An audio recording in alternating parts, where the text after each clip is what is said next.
Welcome to the Sunset Archon channel, where we aspire to gain from Knights of First Light, and today we will be continuing Voice of Cards, the Forsaken Maiden. And in case you noticed, the notice in the bottom left-hand corner has now changed from announcing the version 3.0 of Genshin Impact.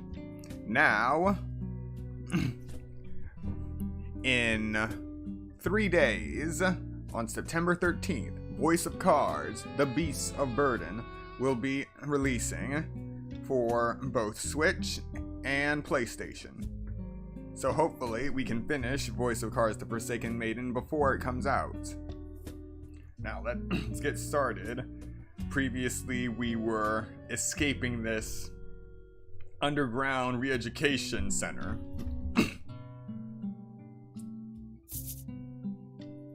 Yes, it's as creepy as it sounds.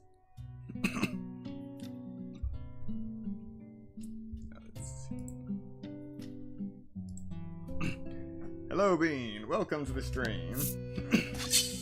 And just like that, our first step, and we get into battle.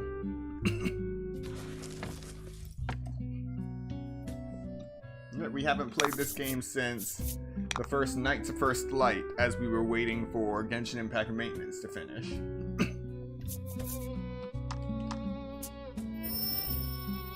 First we charge.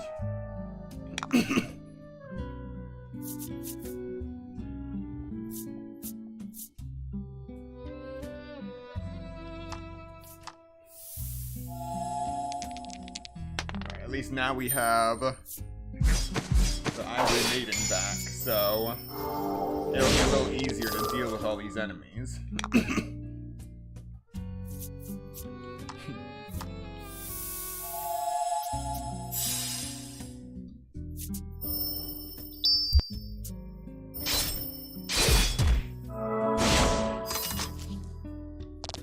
Teamwork makes the dream work.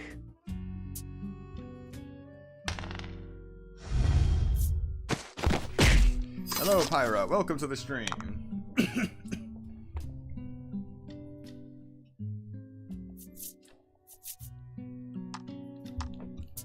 Alright. But because we have one more character, my usual strategy doesn't exactly work right. Oh no, it still works. Force Impact. Yes, this is a turn-based game that is portrayed through cards. So far, there are 2 games. The Isle Dragon Roars.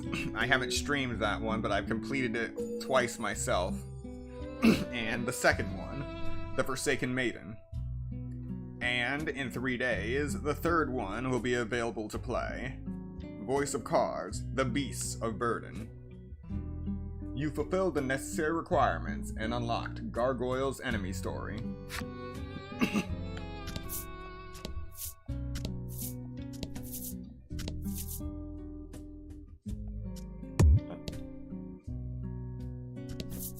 It's hard to tell in this place what you can interact with and what you can't.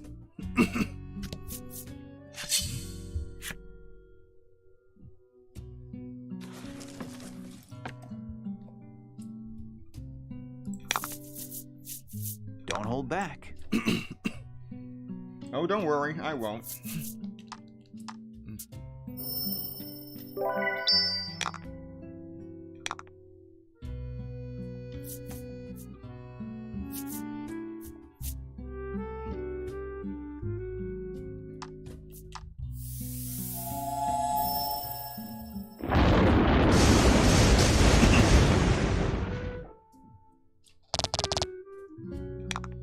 Just a little more damage.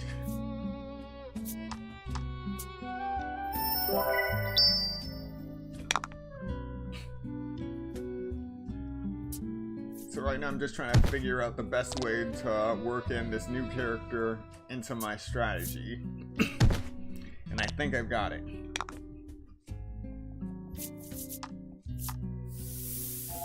Yep.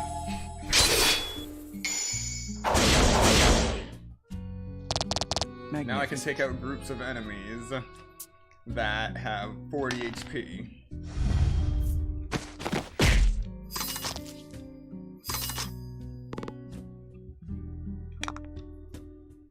Good thing a decrease in attack doesn't really change the damage of force impact.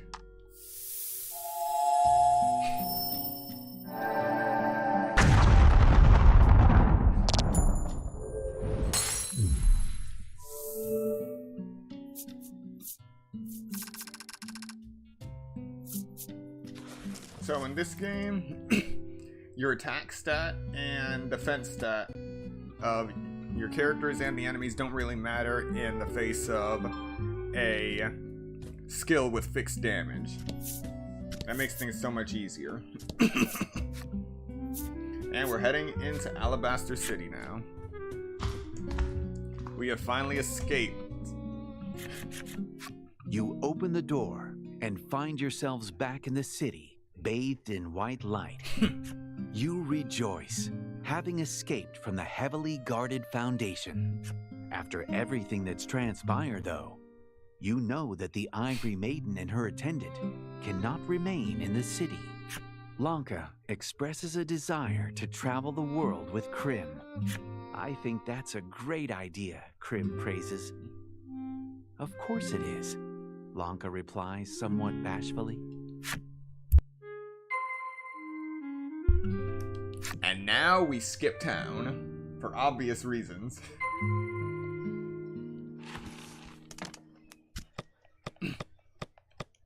Let's see. Alright, we should be good.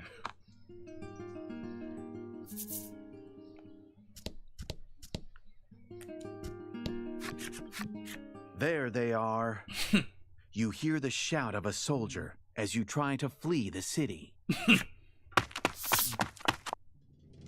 Now that the Ivory Maiden and her ivory attendant are fugitives who know the city's secrets, the streets are flooded with soldiers looking to apprehend them.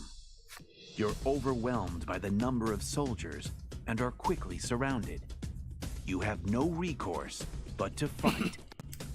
Under normal circumstances, I would be reluctant to burn a city down, but seeing as how it's mostly knights that are borderline cultists,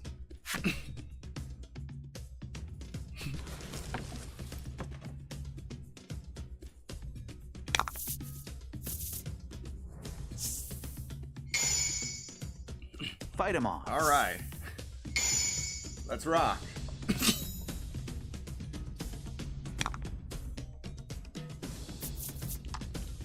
First we charge.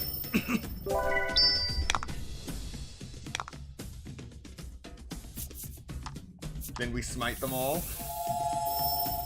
with lightning.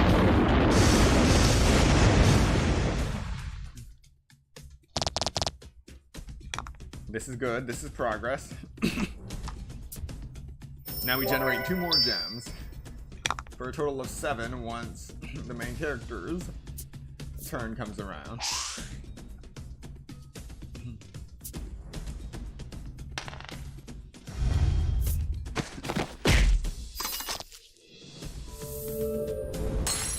Ouch. Nuts. I thought I was forgetting something. I forgot to go to the inn. Well,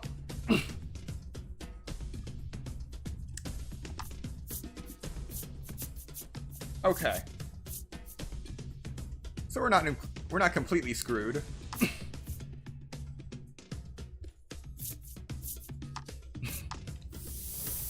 Everything is still under control.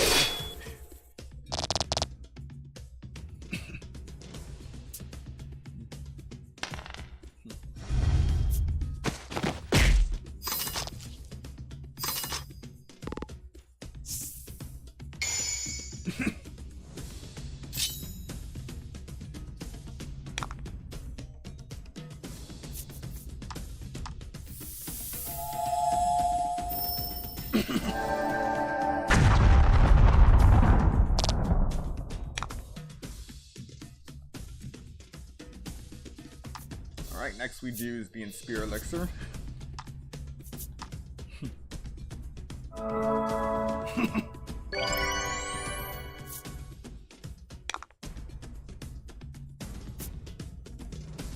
And use our 3 gems to use Healing Force, which restores 15 HP to all allies.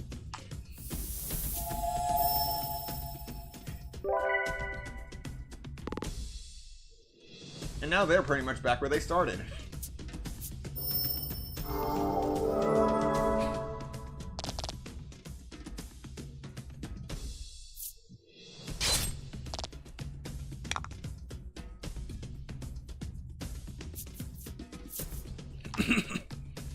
Next we start generating gems again.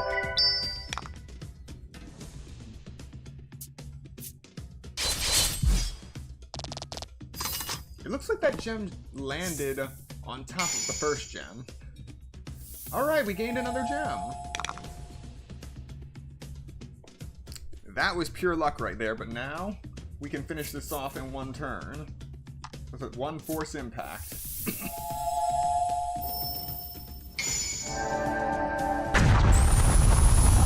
And it was a critical hit.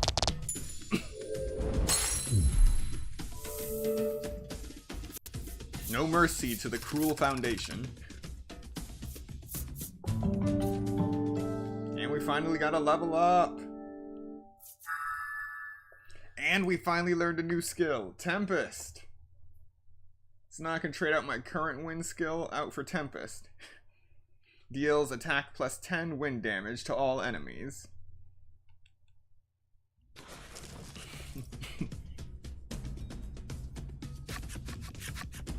There seems to be no end to the soldiers who have been ordered to stop any further infractions of national decree. Your party is reaching its limits. You realize that you might all die here, but take this as proof that I lived, the Ivory Maiden says to Laddie, as she hands over her maiden's relic.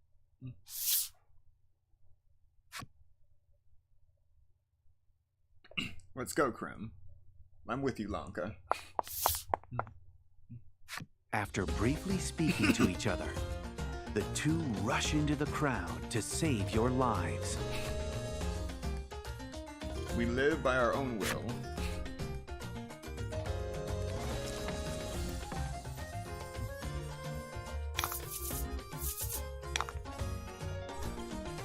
Okay.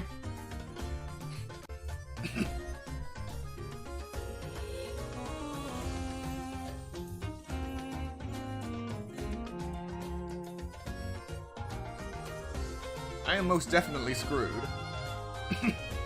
I don't think I was meant to win this fight.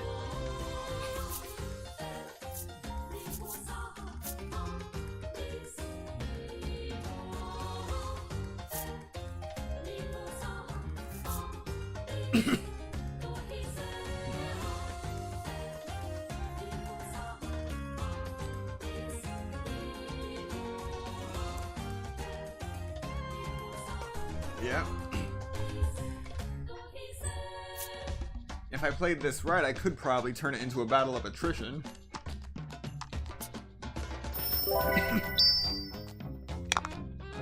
Wait.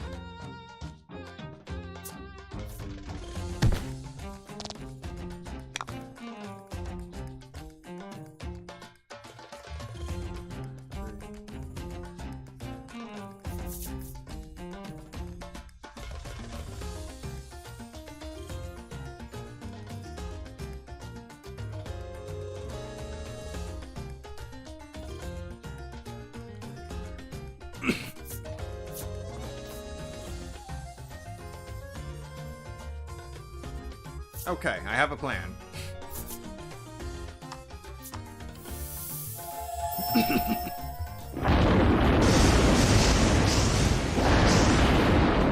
Never mind, I'm screwed.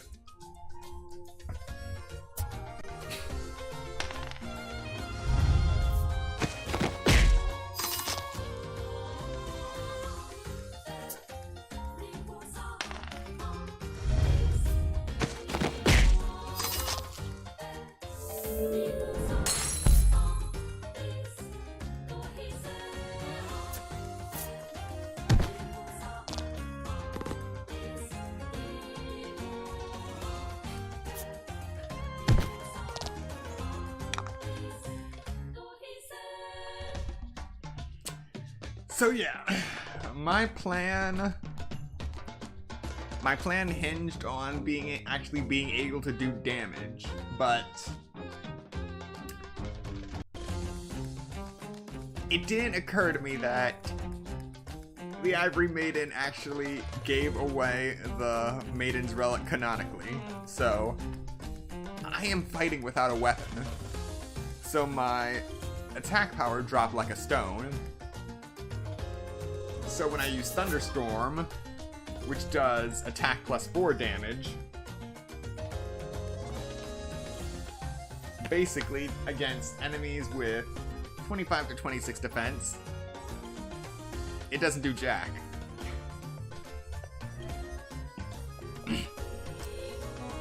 My whole strategy hinged on being able to do damage and then healing with Crim. Just doing that back and forth, back and forth.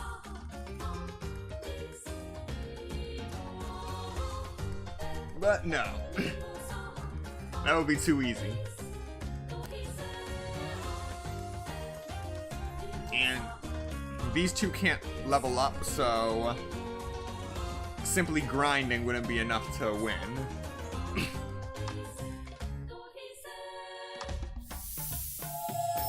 And at insult to injury, the left one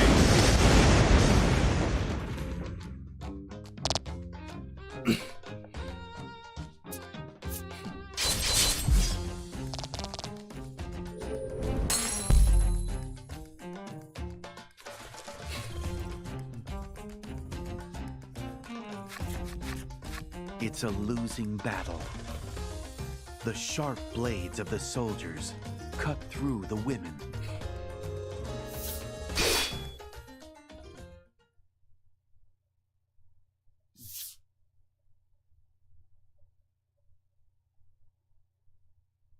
The two gaze at each other as still warm blood flows from their bodies. Regardless of Lanka's origins as a spare, it's clear that she and Crim shared a bond of friendship that could never be replaced. You realize that if you don't move now, their deaths will have been in vain.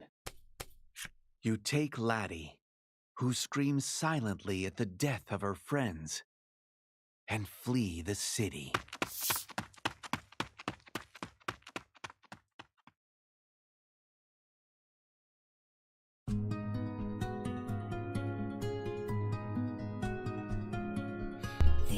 the virtuous and high-handed Ivory Maiden, and her equally virtuous but bungling Ivory attendant. The bickering duo dutifully serve their city.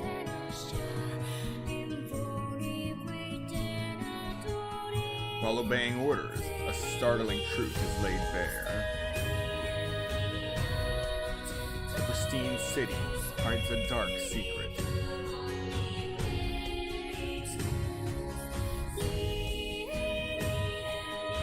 Though the ivory pair proves that their bond overcomes all,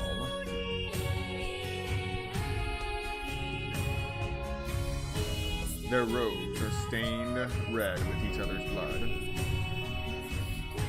Is their sacrifice evidence of every maiden's merciless fate?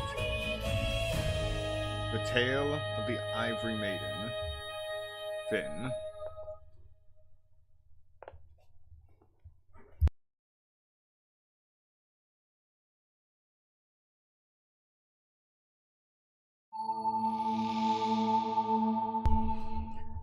We rescued her, but then we were saved. Our friendship sealed with blood. Laddie gained memories of friendship.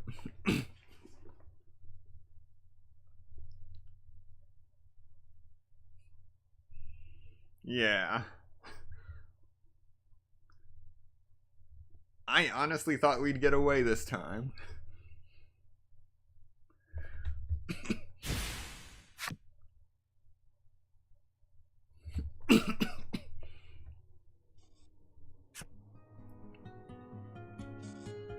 Blanca and Krim have left the party. Lack is eligible for battle.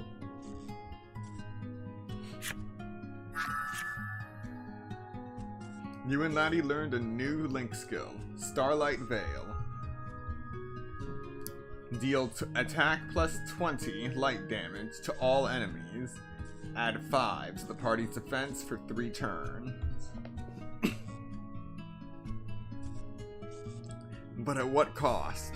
At what cost did we get this skill? You have finally gathered the 4 relics, one from each of the maidens you have met on your journey. Laddie's maiden preparations are complete, and Lack celebrates by twirling in the air. The time has come to see your mission fulfilled. You make your way to the Spirit Spire in hopes of saving your home. Head for the altar on the 2nd floor of the Spirit Spire.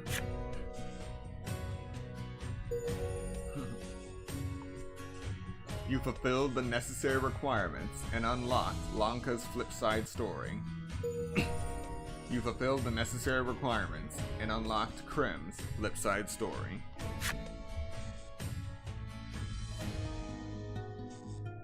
Alright. Let's see.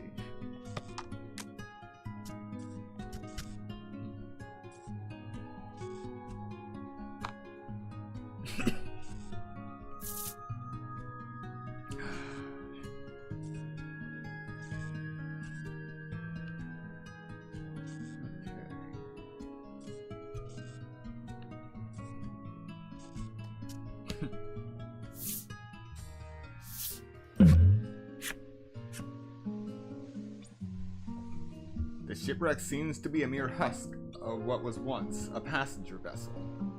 The door to the cabin is tightly shut. You give up on the search and resume your journey. Oh right, there's something that I have to do to get in there.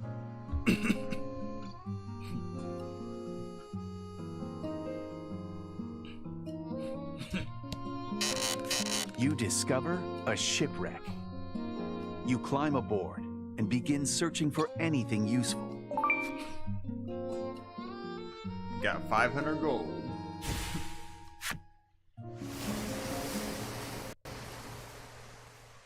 When you return to your vessel, the shipwreck sinks silently into the sea.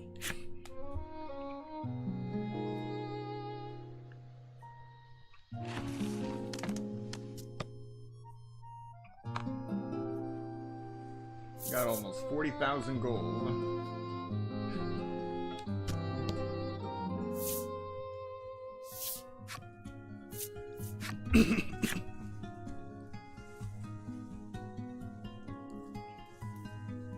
Oh no. Okay. It's almost time.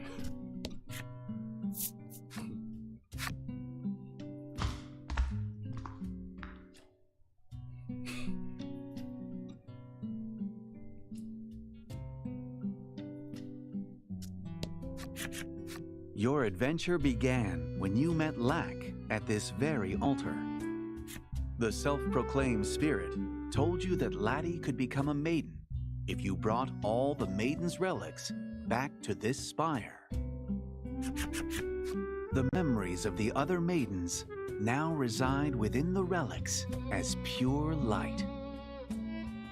According to Lack, only a single heart scar remains.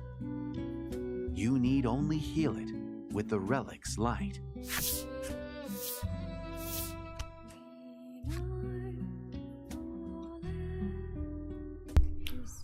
Kokoro Kokoriko Rantaratan.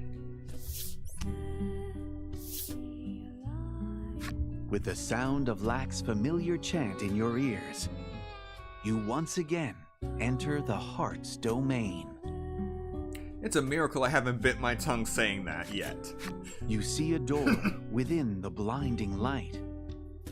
Not long after, you hear a voice.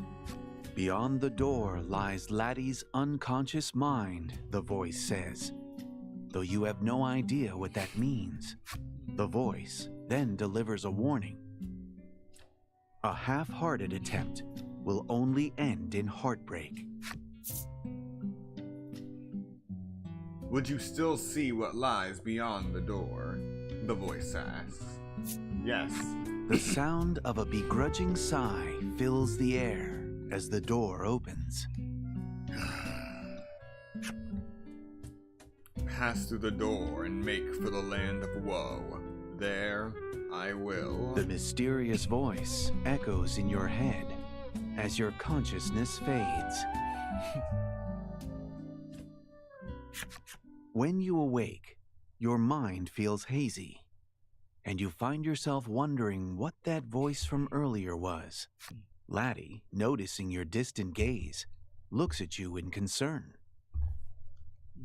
You recall the voice telling you to make for the land of woe.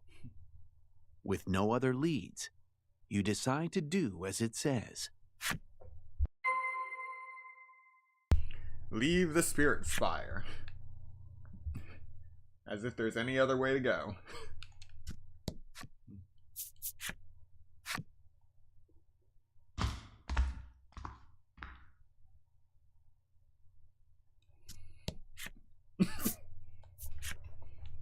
Enter the spirit realm.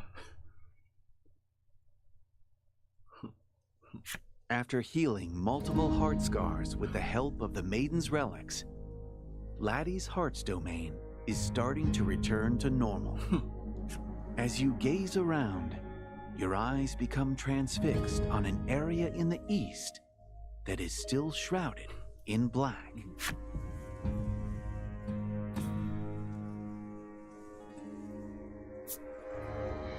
Wait, what? Suddenly, the onyx stela begins to move and goes off into the distance. I think the land of woe is that way, Lack says. You decide to put your faith in its words and chase after the stela. Alright. We have seen literal nightmares in this world. But that was freaky.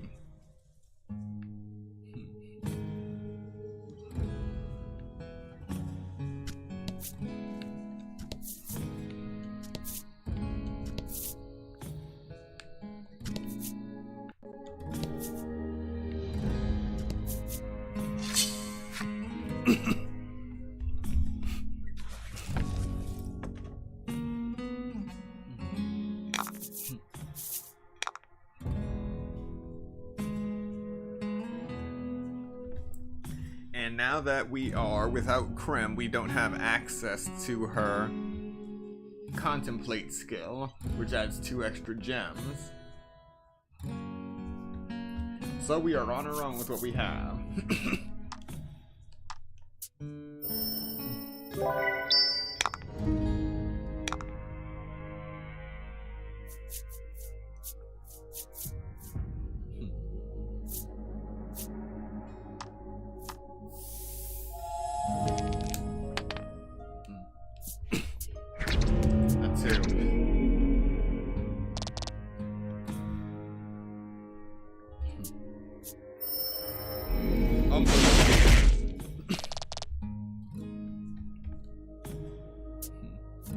Another one. And it does fixed damage.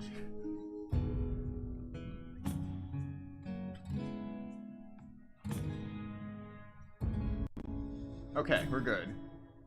6 gems. Just need to use 3. I'll gain 1, and then I can use Force Impact.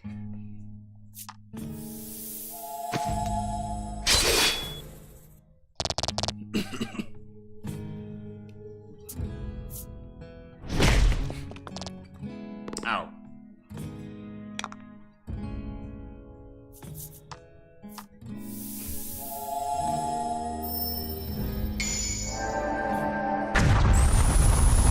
Critical hit.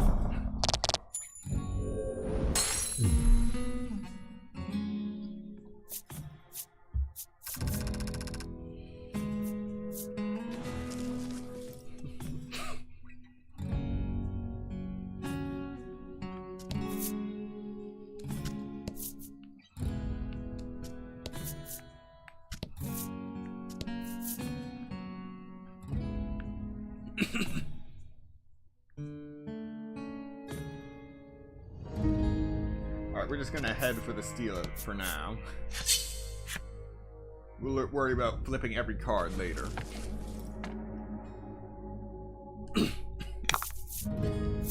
Fight him off.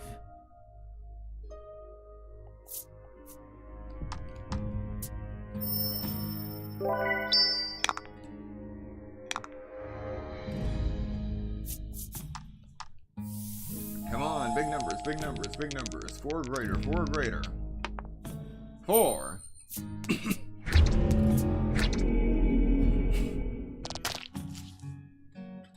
No, fire resistance is useless.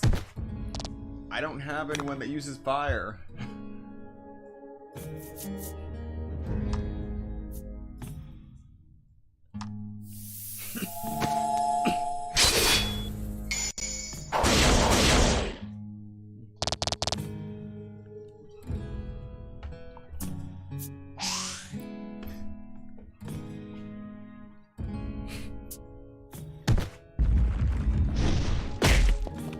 Ow.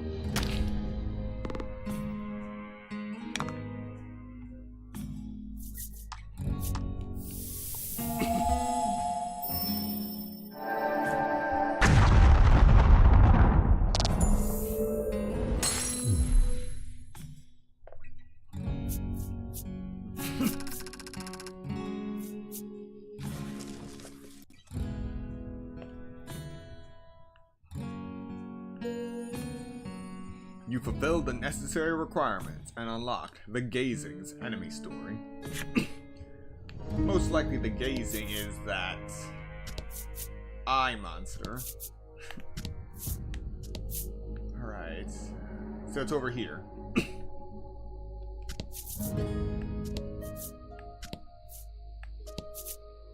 There it is.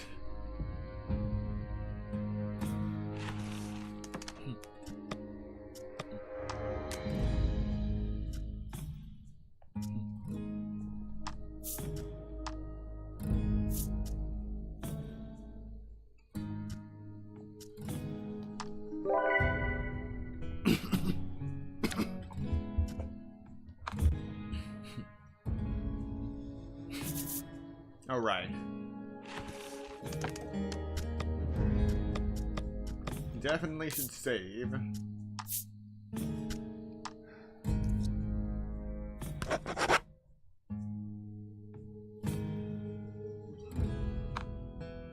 We don't have to have to go through all that all over again.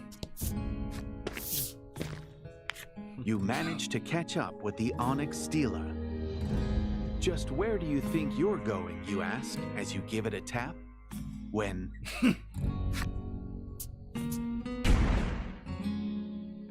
the Stealer transforms into Queenie and Blight. Queenie, who appeared on her head for reasons unknown, tumbles to the ground with a yelp. A concerned Blight helps the maiden sit up. It seems she can't shake her misfortune, even in this world. But you know that the Onyx Maiden died in childbirth. You suppose that these two are just illusions made by Laddie's heart.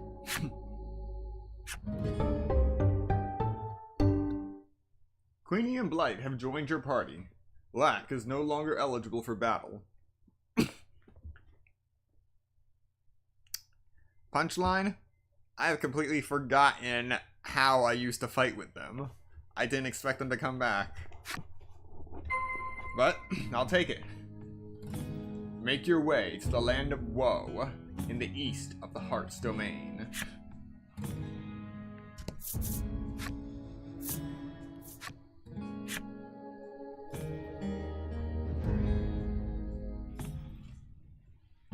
The land of woe is an abyss of anguish. It is a pit of darkness into which sink her deepest, darkest desires.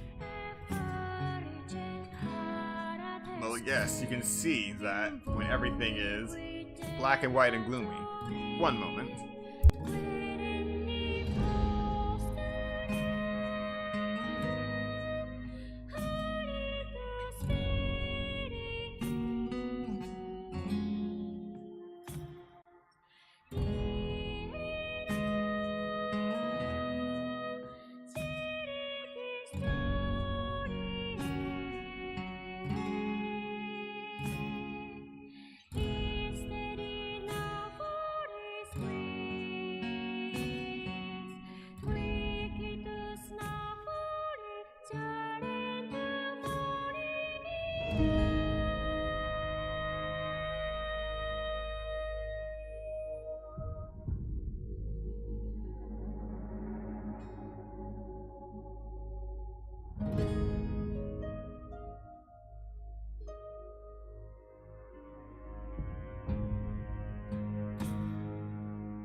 And we're back.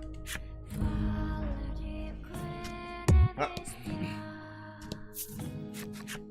My, what a curious little desire you have with you, an elderly woman remarks. Something about her strikes you as strange.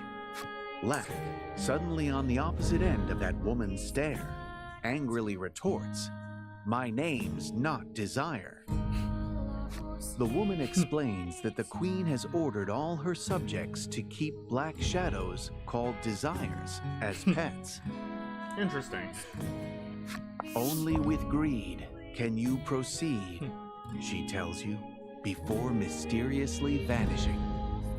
Her enigmatic words leave you with nothing but questions. To find answers, you know you must explore the area for yourself first. Explore the land of woe. Hopefully we're not assaulted by these desires. Ah, crud. Can't even let me talk before you jinx me. Don't hold back. Wait, what?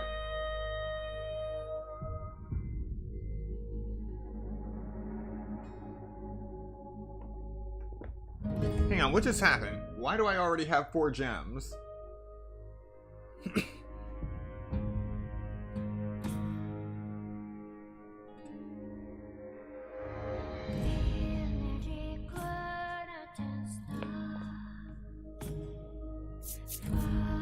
You know what? I'm not even gonna question it. I'm just gonna fight.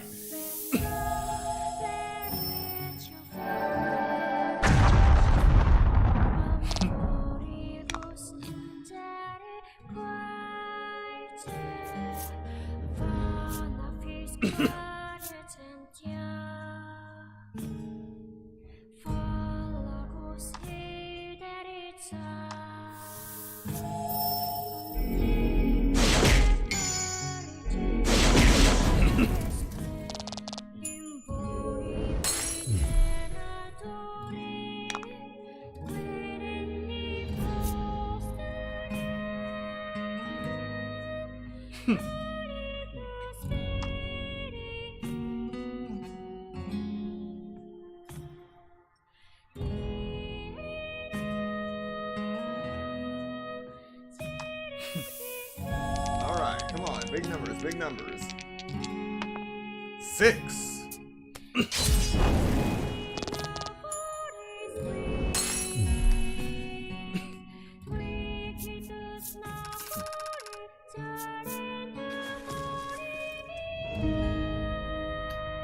Alright.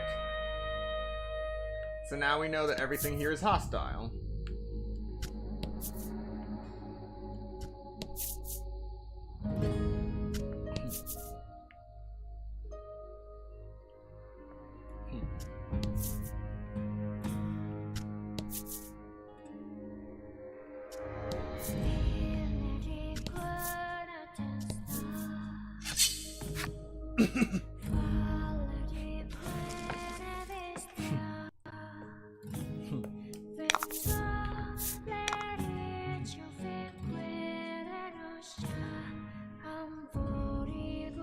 Okay, so it must be a bonus of the Onyx Maiden.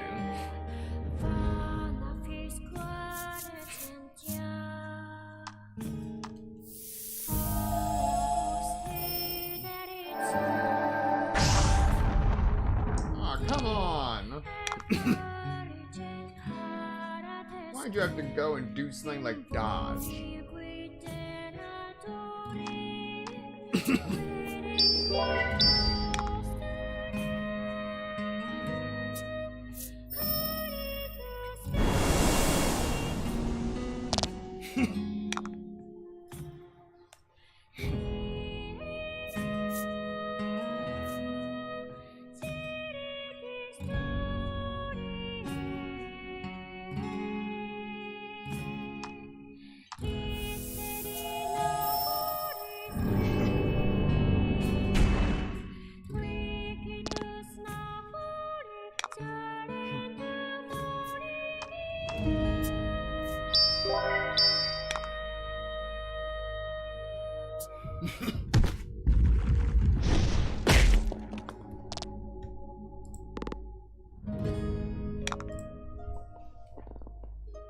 Alright.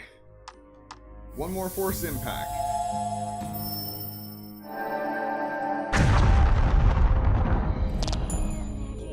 At least it hit this time.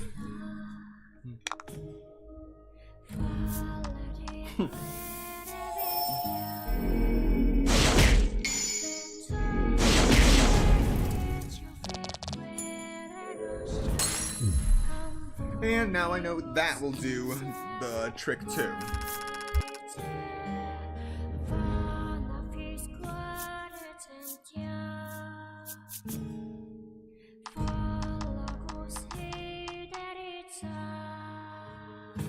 And we're going to choose the right. And with that, we got some quality Omnisalve to replenish what we used earlier.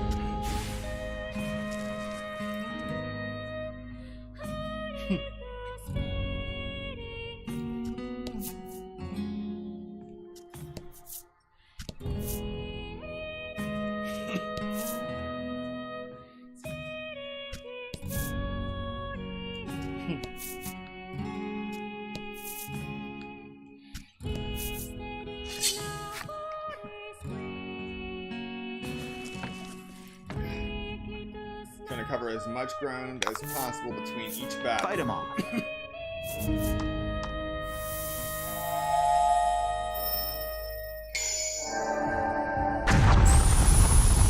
Yes, critical hit.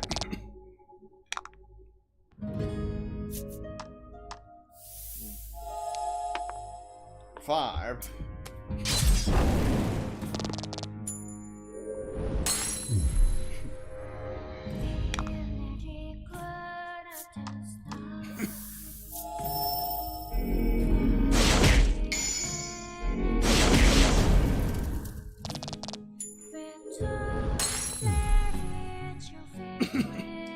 Alright, so that's the fastest way to take care of these guys with this team.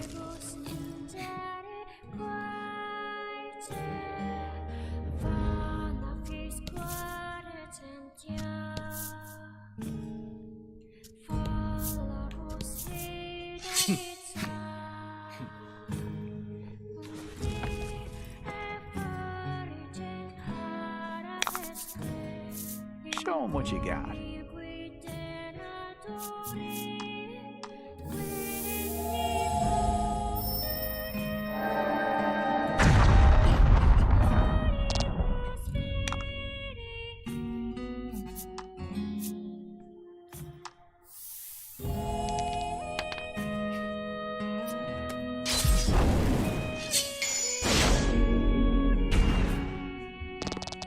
Even if it's just a 2, it does enough damage.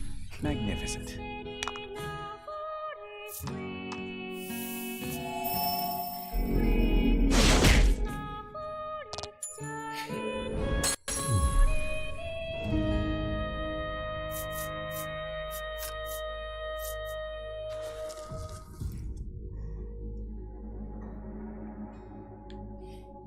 Alright. Let's see what's back here. You see a man holding a mirror, fussing with his hair. Behind him looms a dark shadow. Once he notices Laddie at your side, he grows angry. How dare you walk beside a woman, he rages. Huh?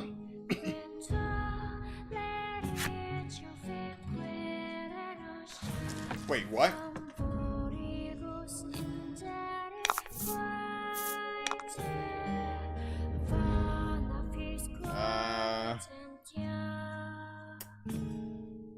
Okay.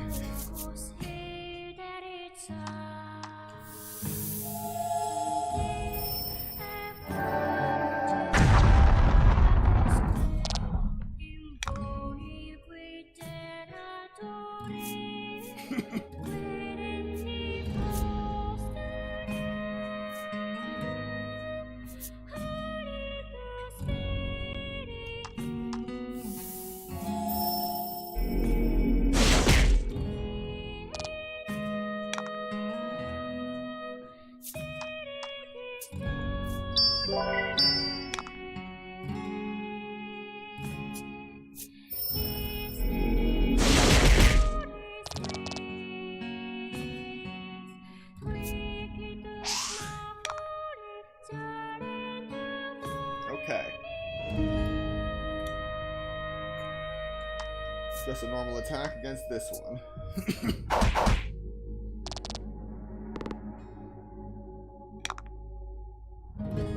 And another force impact.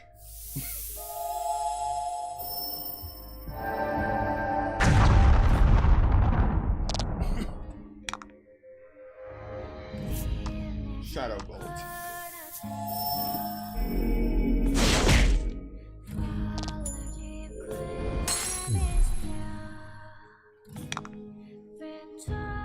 And Dark Slash.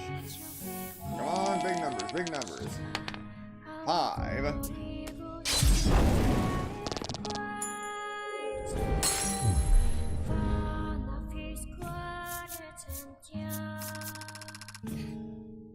A lot of XP.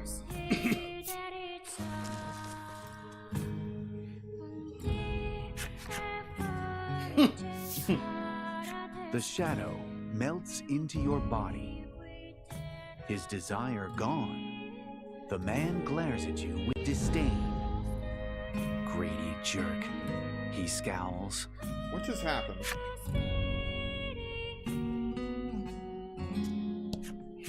The man makes no further attempts to fix his messy hair. Why bother, he laments. Nobody cares about me anyway.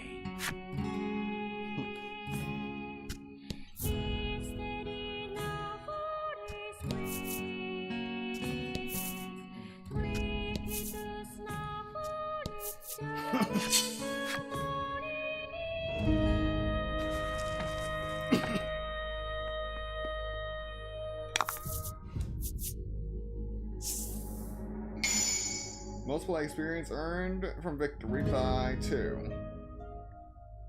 So it's only going to give us like 700.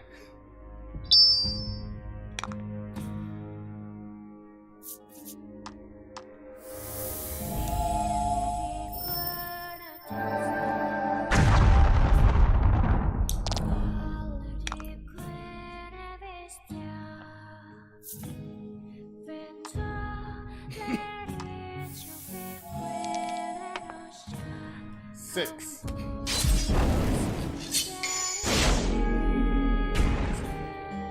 Overkill. Fortune favors the bold. This is definitely going to be overkill. What?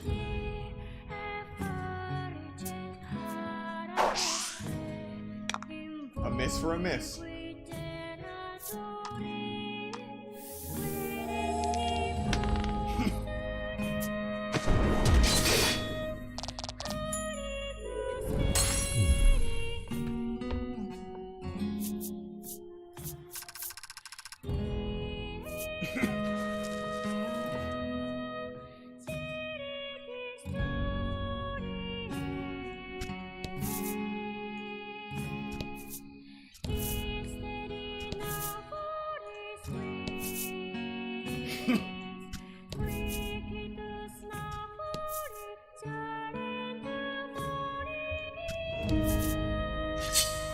A door.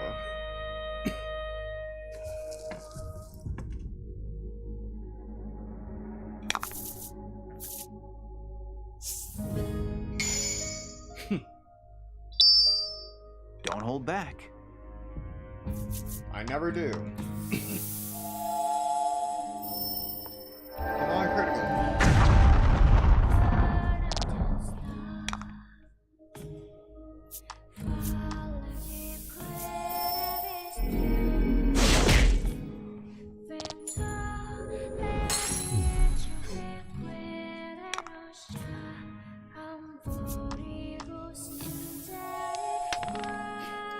Two. More than enough.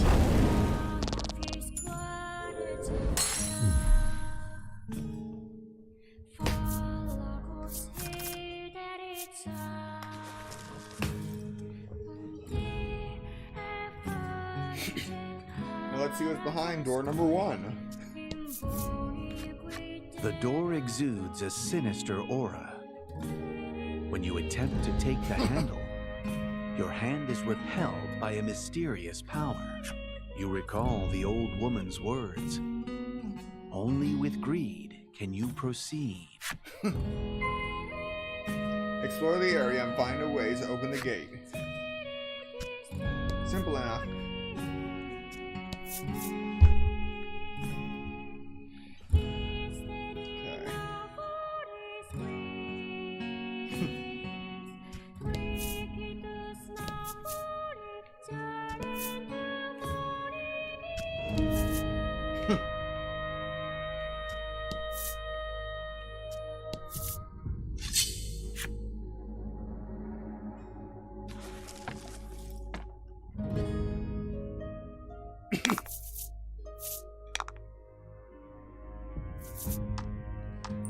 Come on, critical hit, critical hit.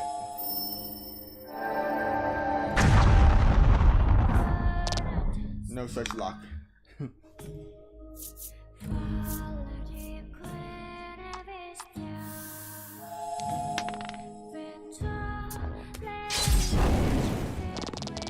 Oh wow. Even a 1 is enough to take those guys out.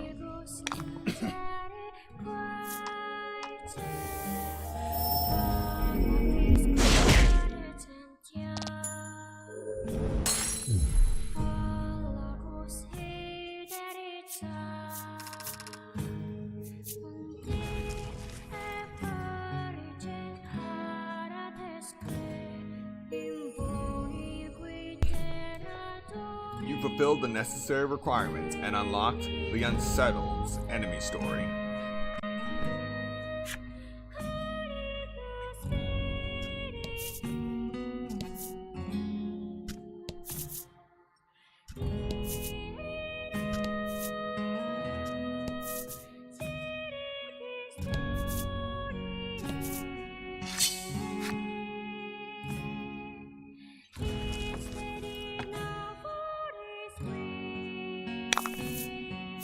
Don't hold back.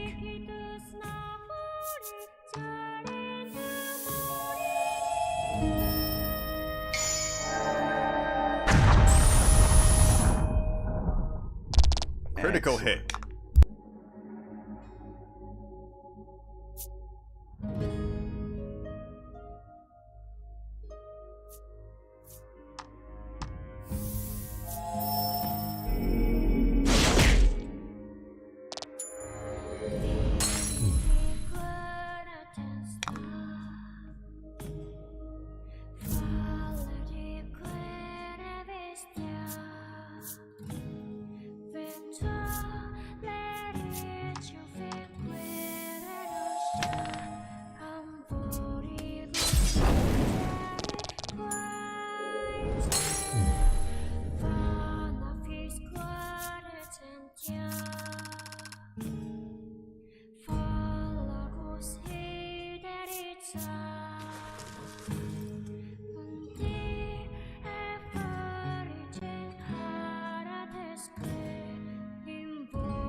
You see an elderly man devouring what looks to be a feast.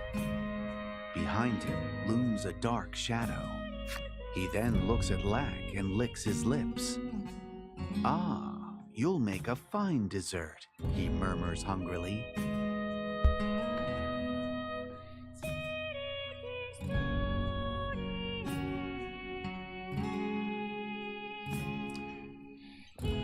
No, my mic isn't muted. I just have no words at this point.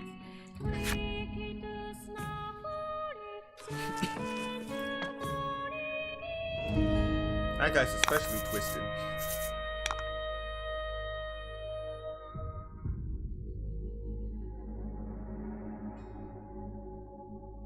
And these monsters have especially twisted HP.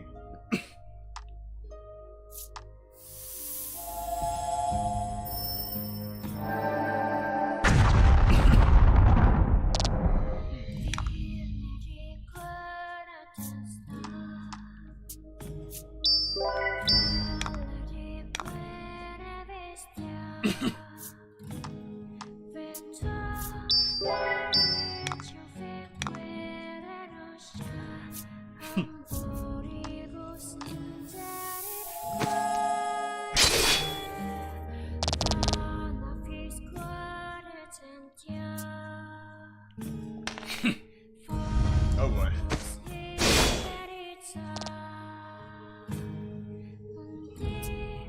Oh boy.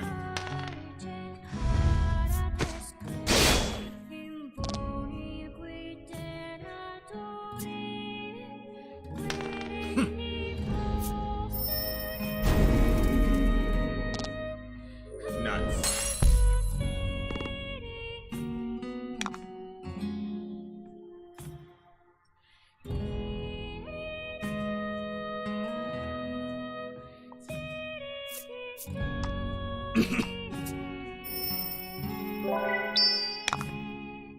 And I forgot to go buy more Inspira elixirs before coming here, so we're not using our last Inspira elixir on this fight.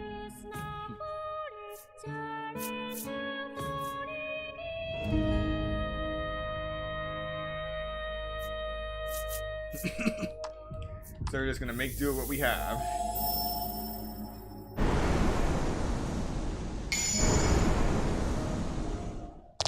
Excellent. All right.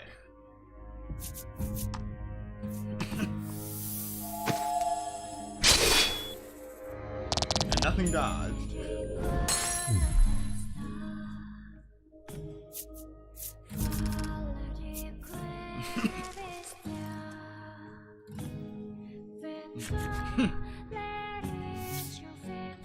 The shadow melts into your body.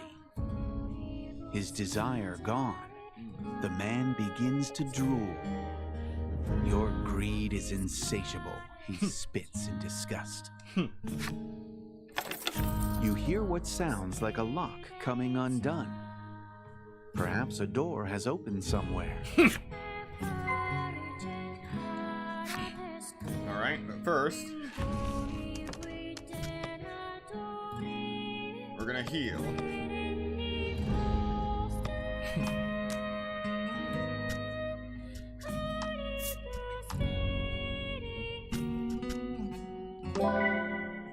Exactly 40 HP, so it's not going to waste.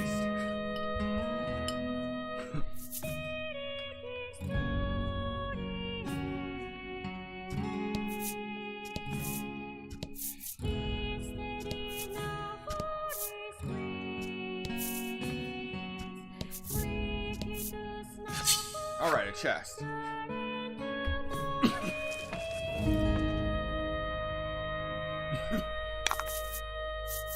And fight.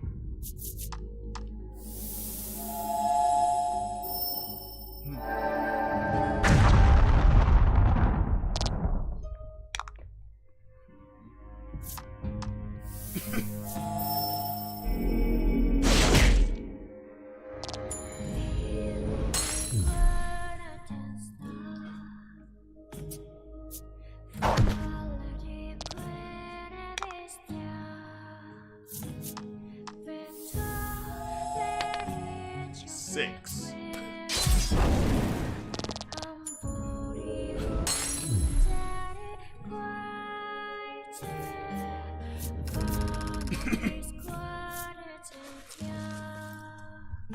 All right.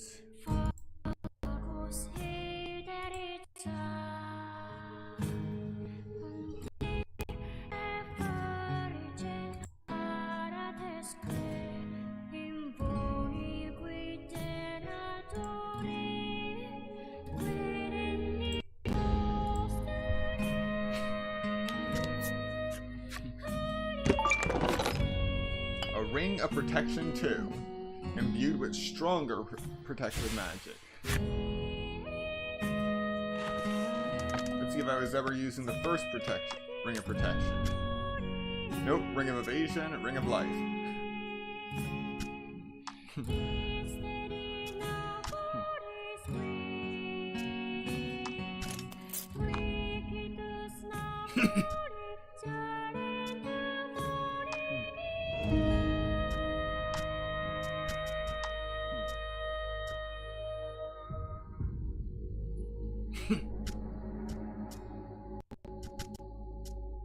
I have so many rings of compassion.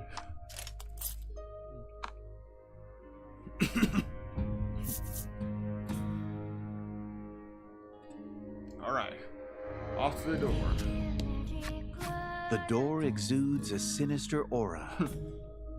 When you touch the handle, the aura dissipates, and the door opens.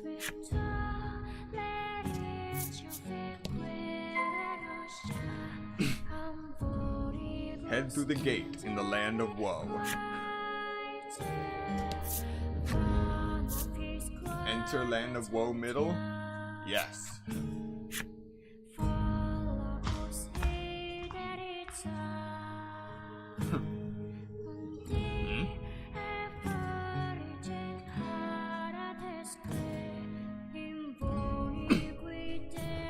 Alright. Already, I do not like the look of those 5 cards around us. But it's not like we can walk anywhere else, so we have no choice.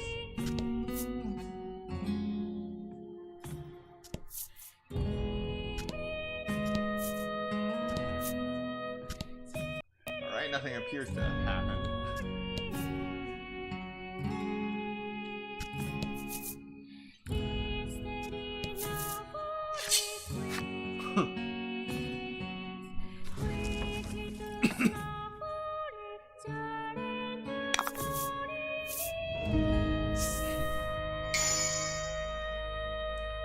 Inflict freeze on all enemies for 1 turn.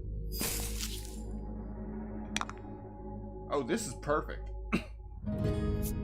This means I can kill them all instantly with force impact.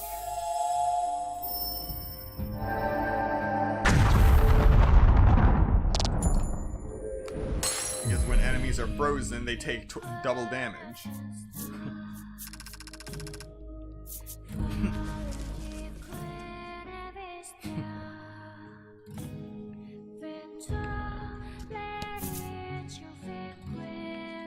So it looks like to make it through this door, I have to defeat. I assume. Wait.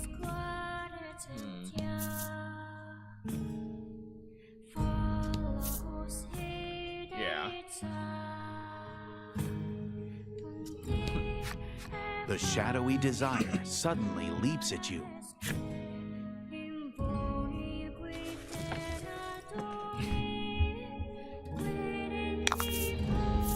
Hope you win. I hope so too.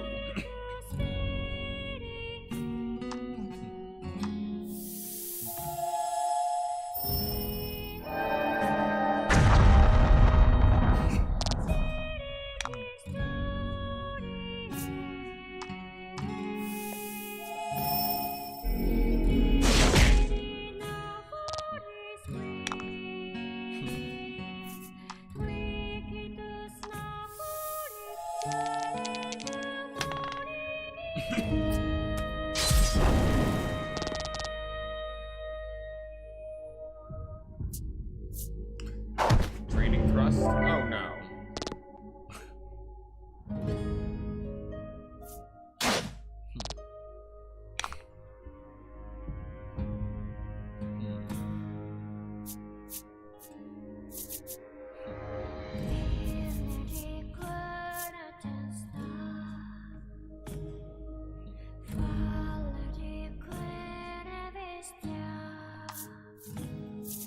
I'm gonna use quality Omnisalve to heal everyone.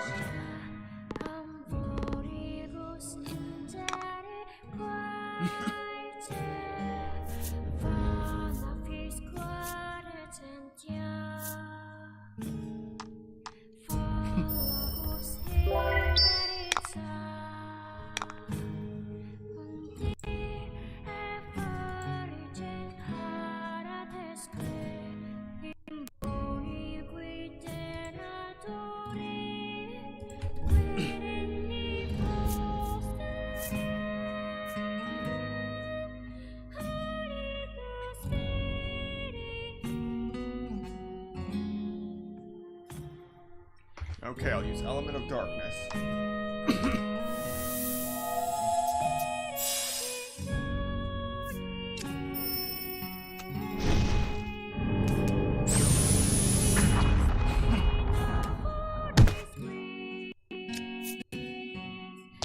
Two fight as one.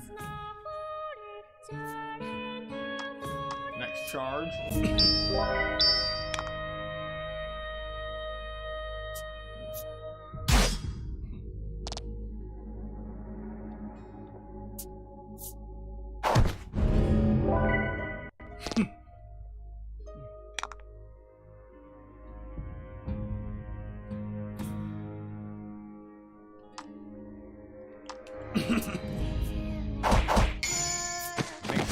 Goes down at least. Magnificent.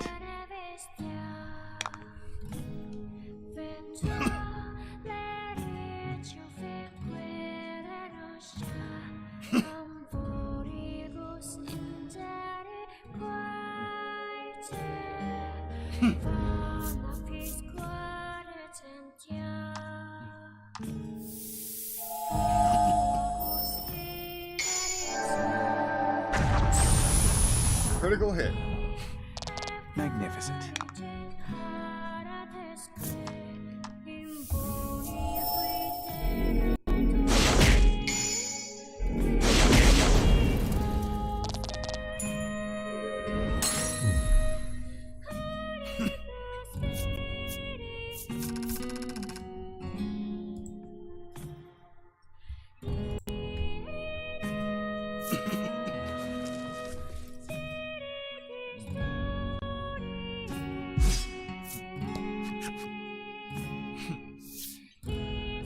Just as the shadow dissipates, you hear a door unlocking in the east.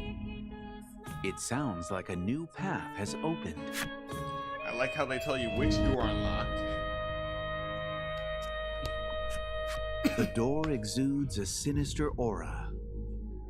When you touch the handle, the aura dissipates, and the door opens.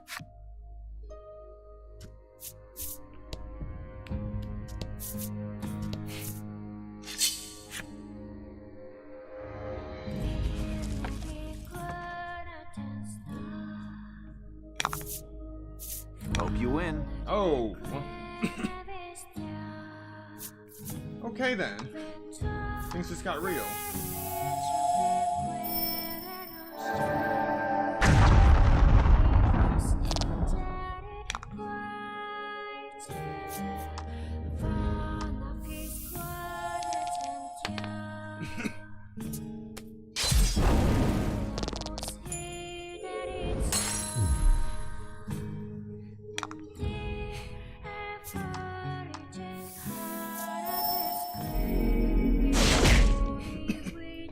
All right.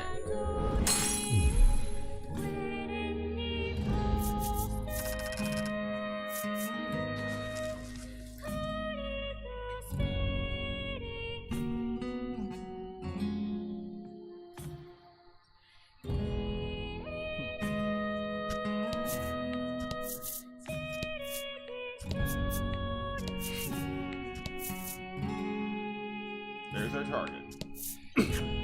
The shadow glares at your party, then suddenly lunges at you, as if to swallow you whole. You can try.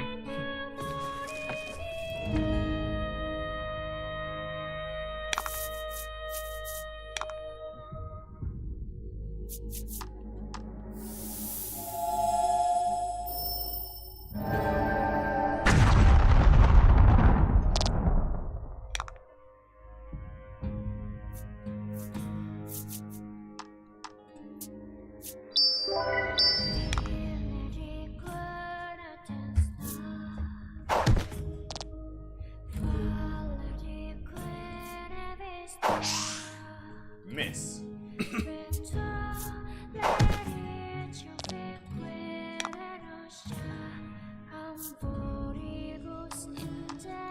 Alright, as long as Laddie's still alive, I can win this.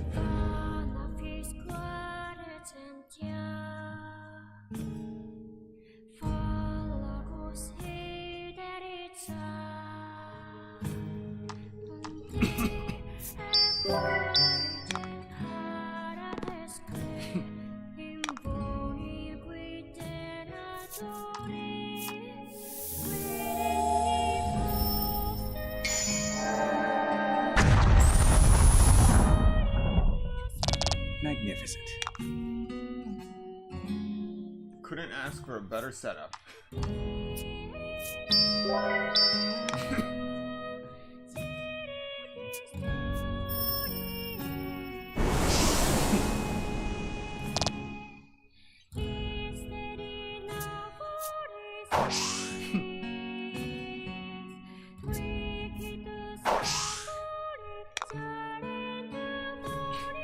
Perfect dodge.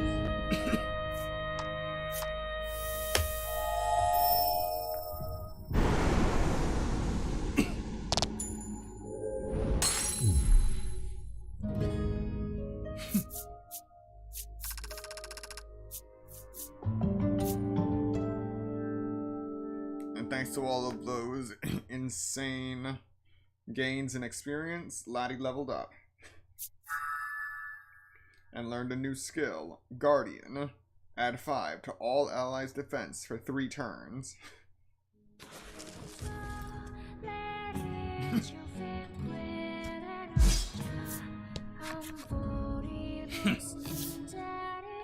Just as your battle ends, you hear the faint sound of a lock coming undone.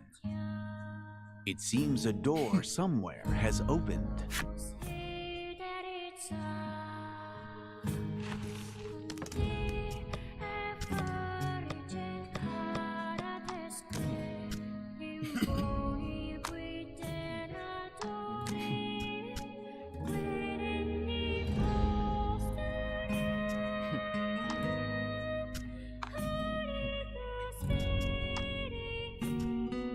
Yep, trance.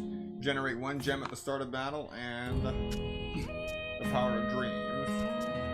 Once you have both of those together, then you get 4 gems at the start of each battle. Alright, it makes sense now.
Alright, we're gonna swap Magic Strike for Starlight Veil too, because we don't use Magic Strike anyway.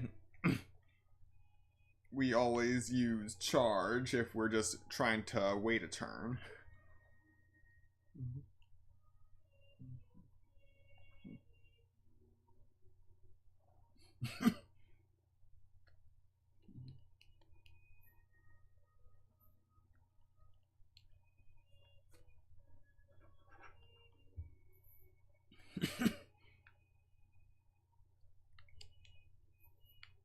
Now let's see what's waiting around the corner in that chest.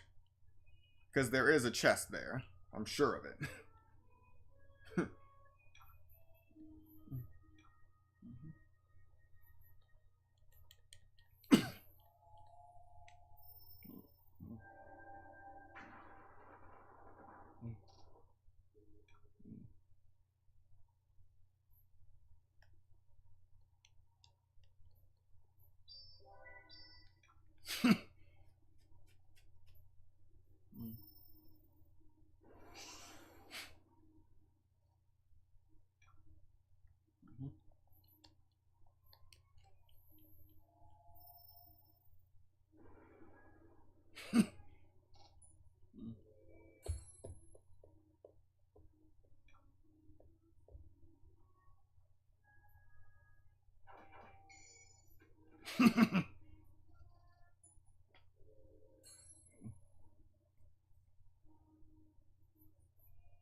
This time we're choosing the center. Supreme Salve. We could have gotten a chunky gold nugget, but that's more clutter than anything else if we get it while we're inside the Heart's domain, because there are no shops here.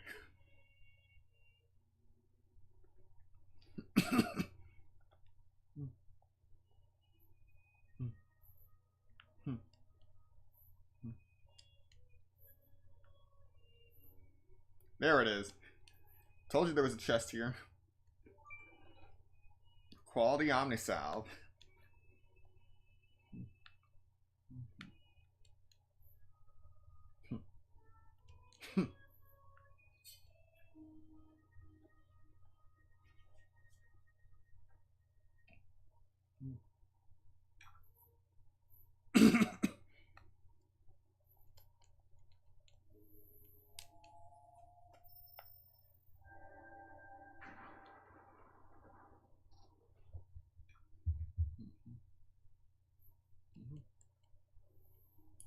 Come on, big numbers, big numbers. 6.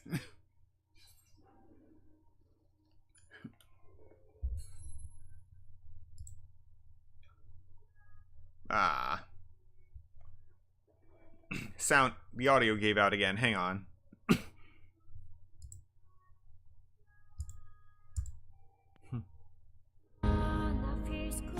All right, there we go.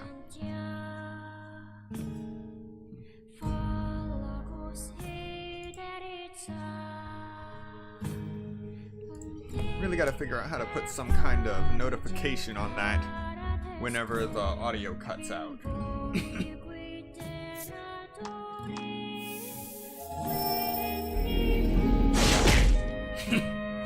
Exact change.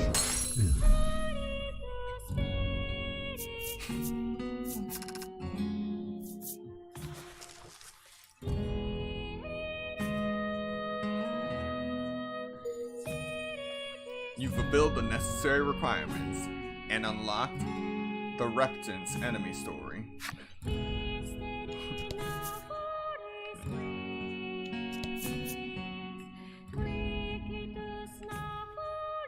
Oh. Almost forgot about this door. The door exudes a sinister aura. When you touch the handle, the aura dissipates, and the door opens. And we're good to go once again.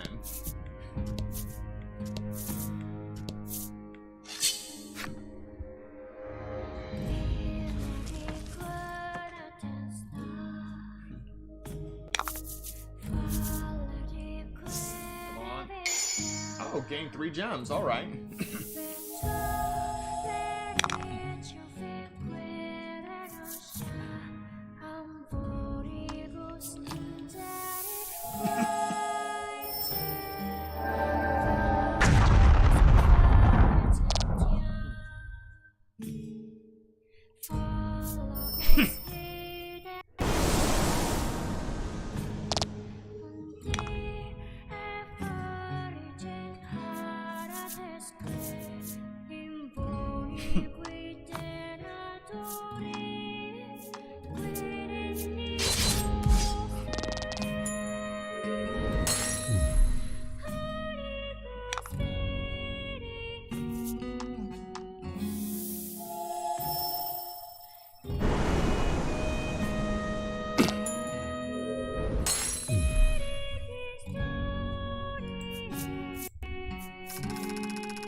And there's yet another nightmare.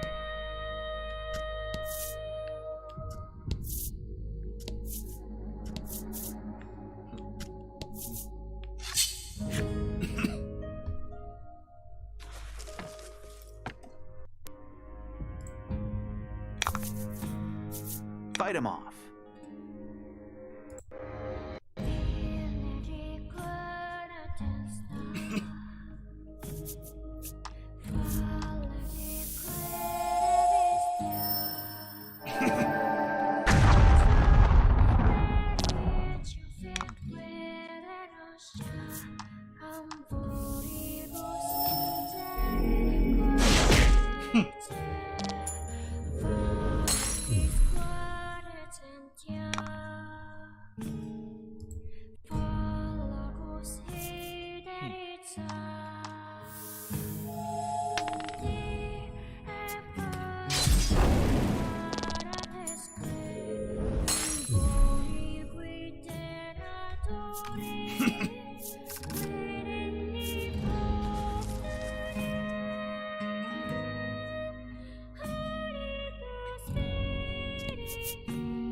There it is.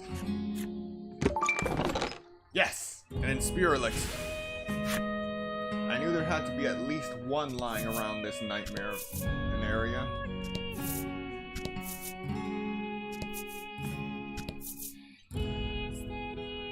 And now we know where the door is. So now we can fight this thing. A desire blocks your path. You ready your weapon. Prepare to fight.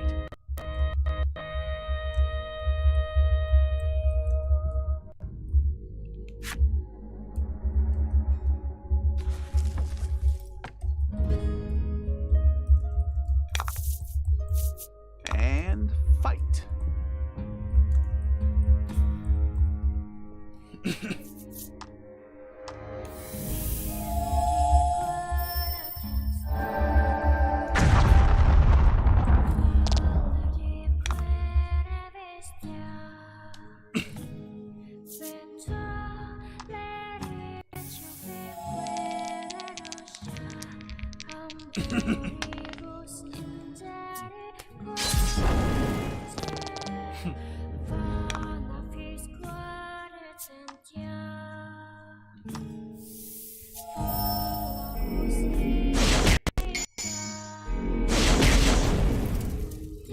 All right. Excellent.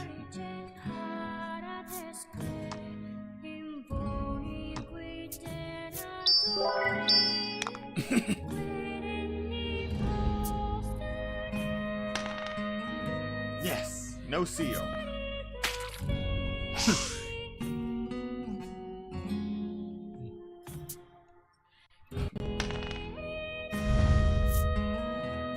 That's okay.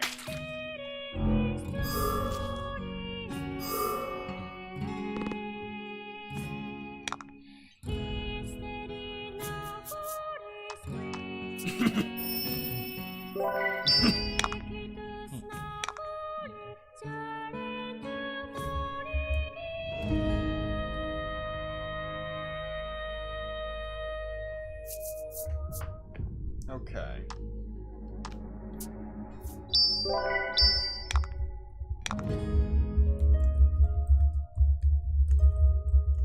One moment.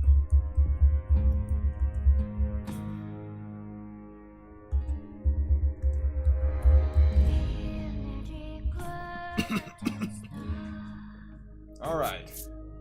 Let's end this.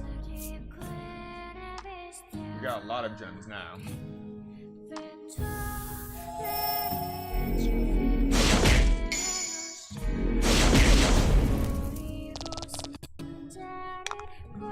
Hello, welcome to the stream.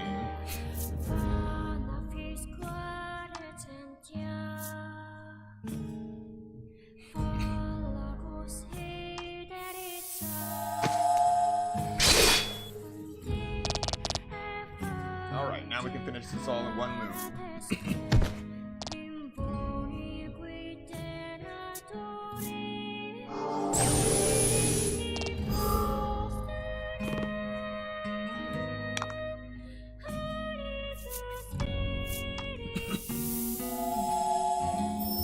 Welcome, bosses. Welcome, Cecilia Artis.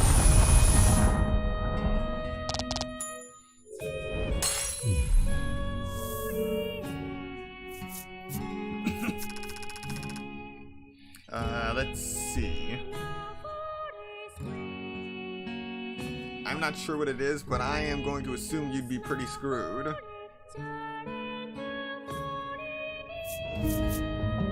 Alright, we leveled up again. Twice in a stream.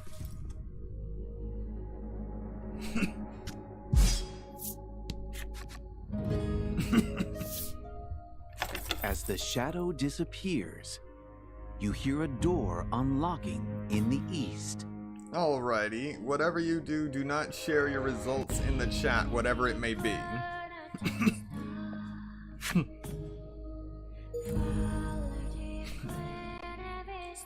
You fulfilled the necessary requirements and unlocked the Glaring's enemy story.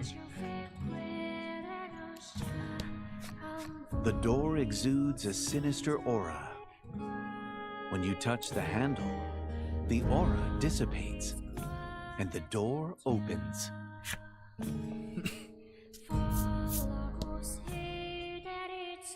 Alright. So the staircase is most likely going to be right up there.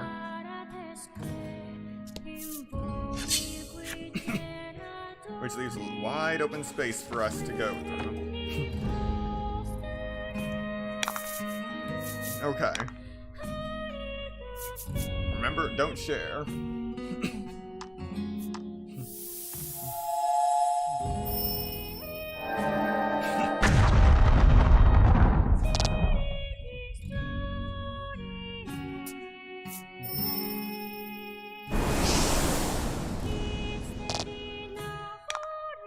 Alright. Now I can finish this in this first turn.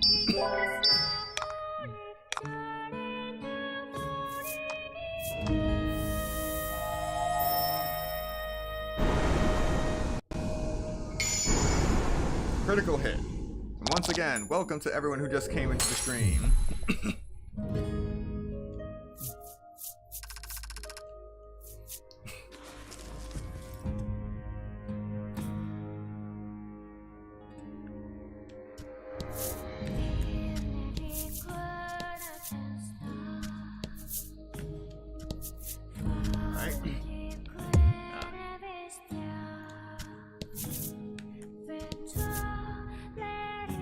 Huh. You know, I didn't actually expect to see someone in here.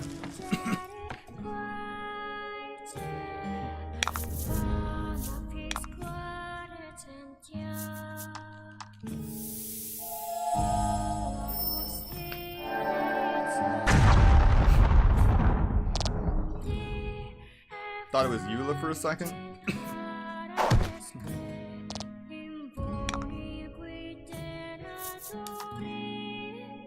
Nope, I don't. This game has no connection to Genshin Impact.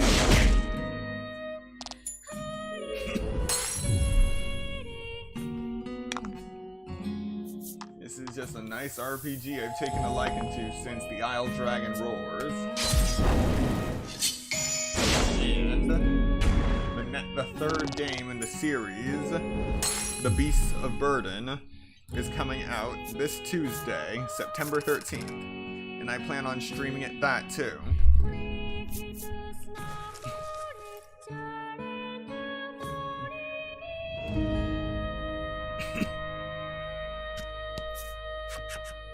You see a man accompanied by a shadow monster.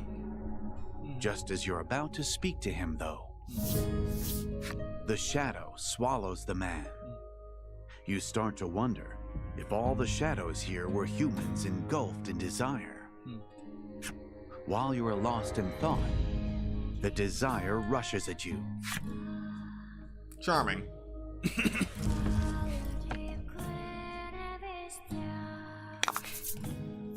And fight. Oh, these guys are definitely stacked. 100 HP, 28 attack, 12 defense.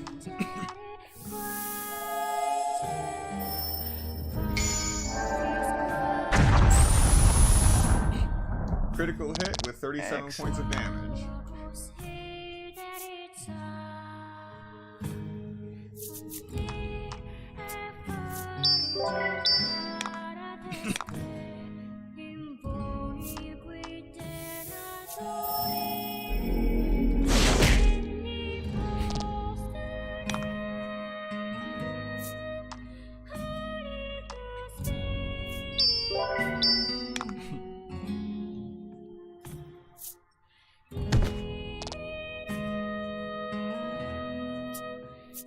Well, that's not good.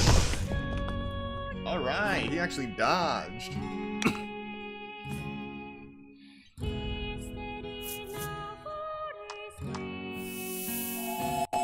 So I think we're almost to the bottom of the land of the Woe now.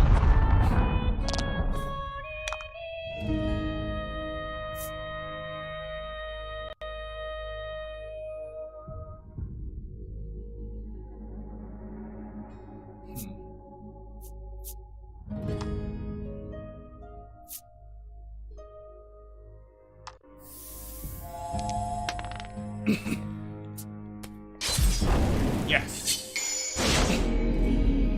That's more than enough damage. Now I can finish this off in one more attack. Hurricane.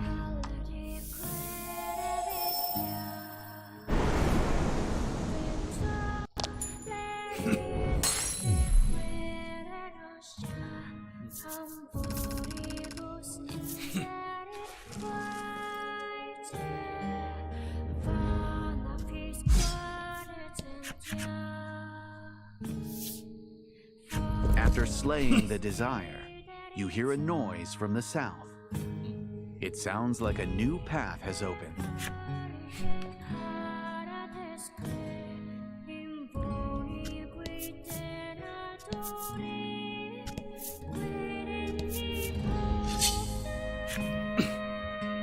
I should have saved. I should have healed.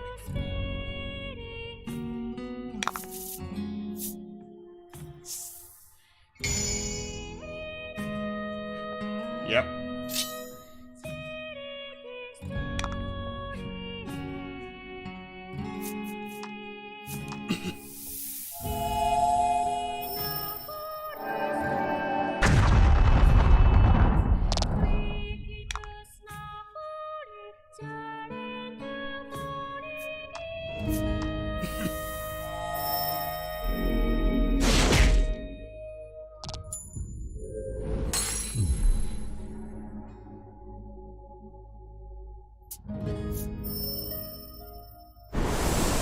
Got caught in it. Oh well. Ouch. What he said.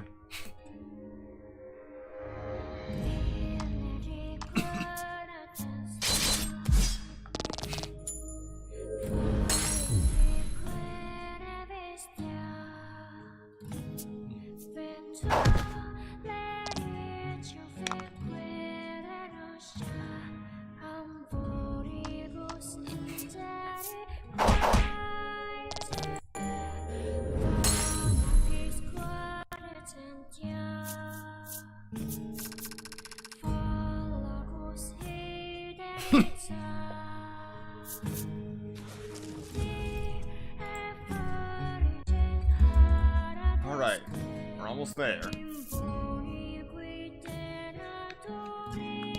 We can actually go around. Wait, then what's this?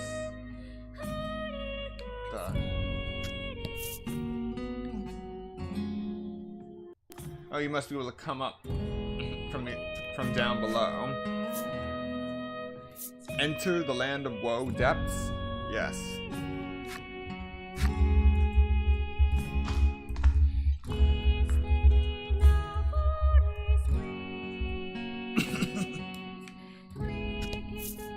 No, it doesn't look like you're even able to come up from that direction.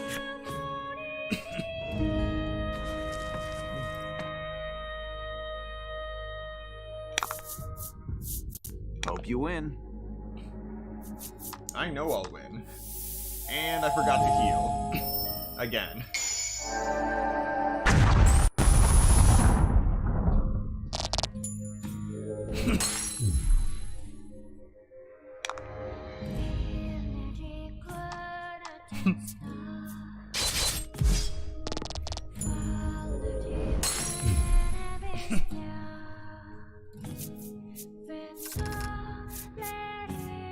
Alright. Let's see what the left has for us now. Supreme Salve. I'm gonna use that Supreme Salve right now.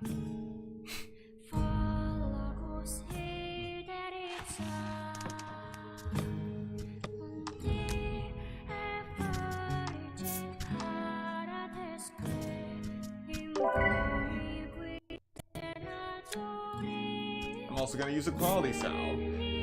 laddie.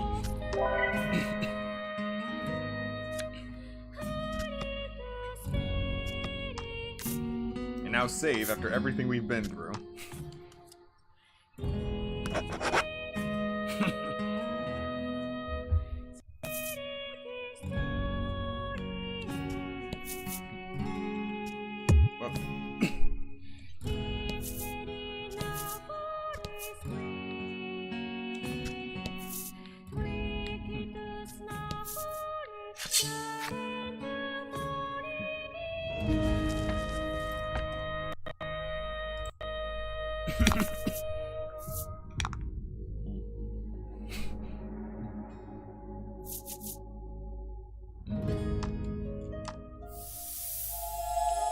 Hello, welcome to the stream. We are currently in the depths of the land of woe. Slowly but surely making our way through.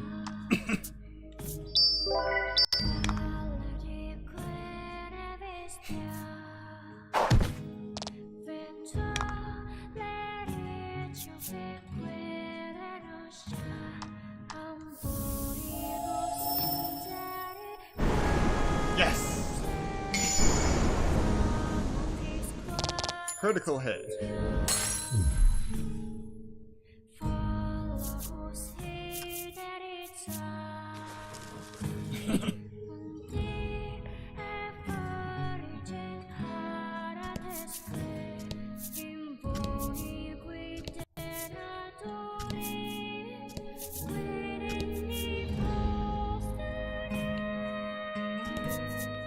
Dead end.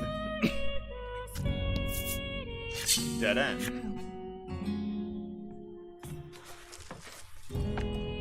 So the depths is a labyrinth. Hope you win. Come on, critical hit. Yes! Excellent.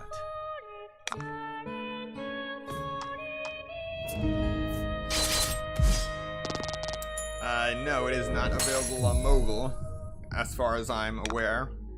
I've only seen it on the Nintendo Switch eShop. We're playing on Nintendo Switch now. And in the PlayStation Store. So it'd only be available for Switch, PS4, and PS5.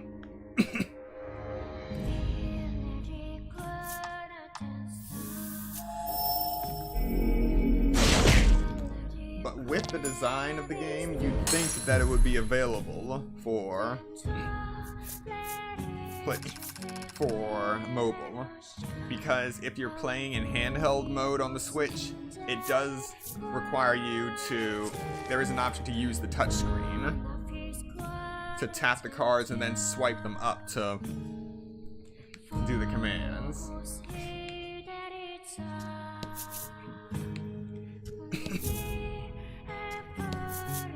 Alright. Of course. Of course there's a guard. Why not? A black shadow bars your path. As it turns its yellow eyes on you, your party readies their weapons.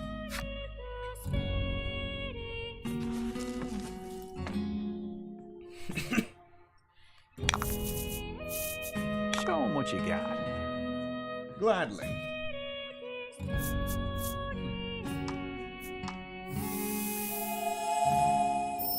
$72 HP, 25 attack, and 14 defense.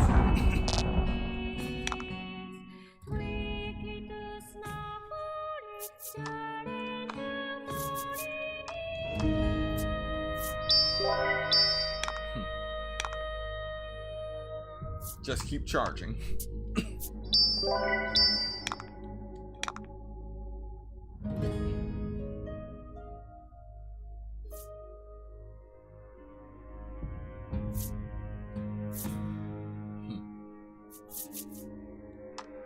Charge again.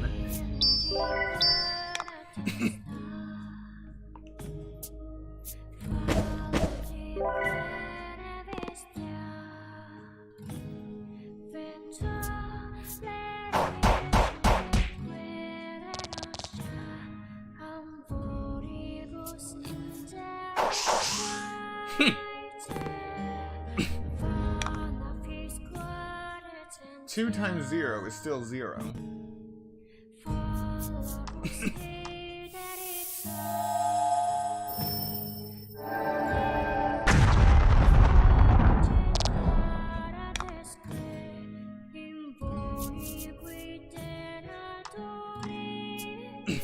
Alright, generate one more gem, and now deal wind damage to all enemies.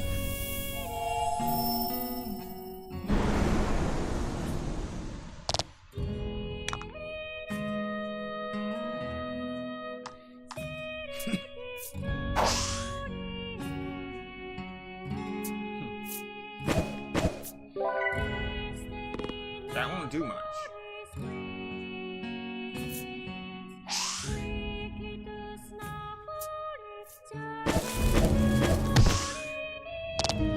Now that will.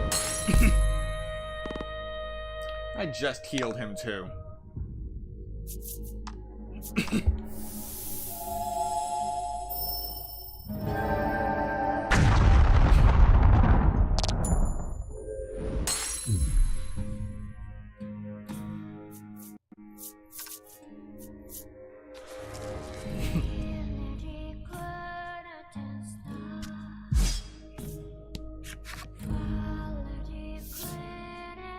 You find a faint humanoid stain where the shadow once was. Okay then.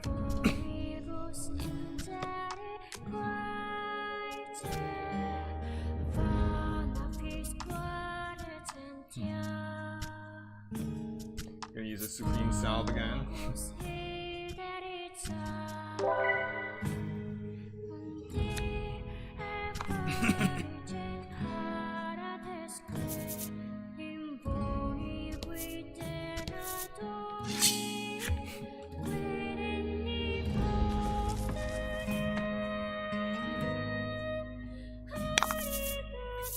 And fight.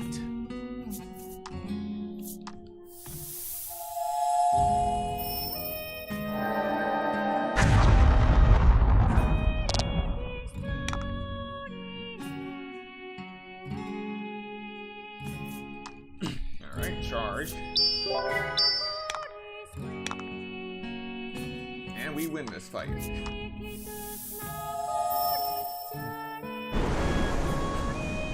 Yep.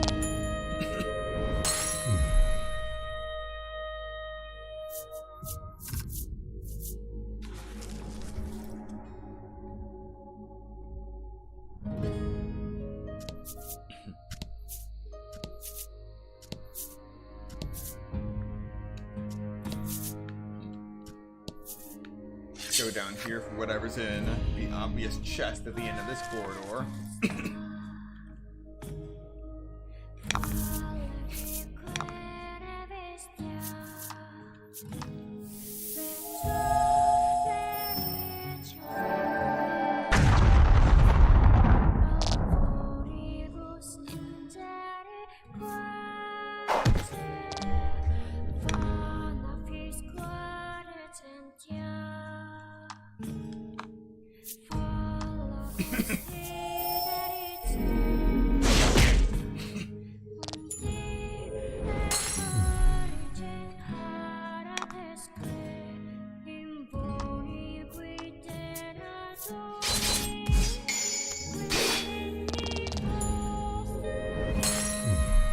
Fortune favors the bold.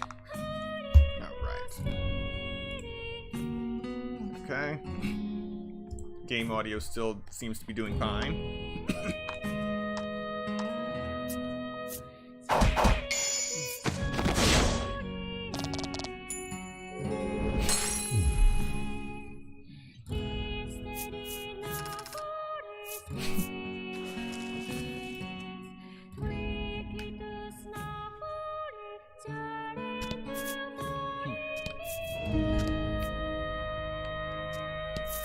Called it. Chest.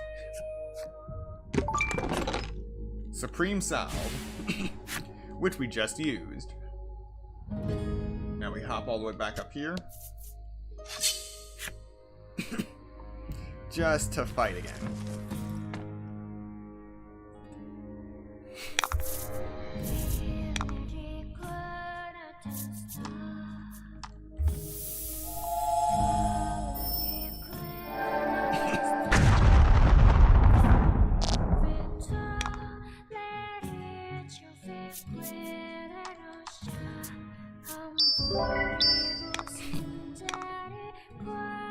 Another win.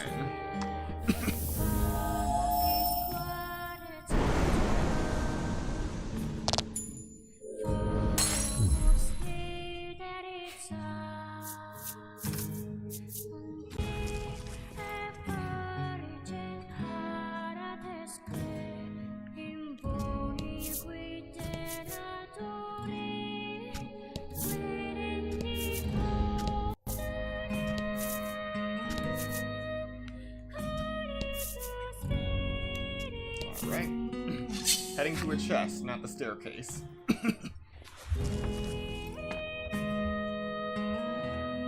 Alrighty, I'll be here when you come back, bosses. Show them what you got.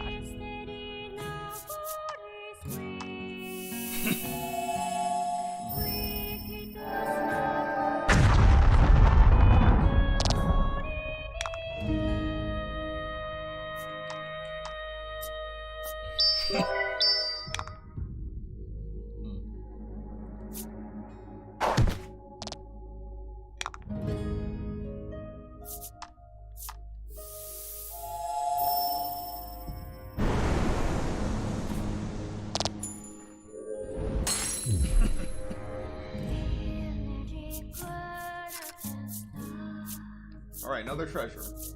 We're gonna choose the center this time. Yes! Another supreme salve. We're good as long as we do not get a big nugget while we are in the land of woe.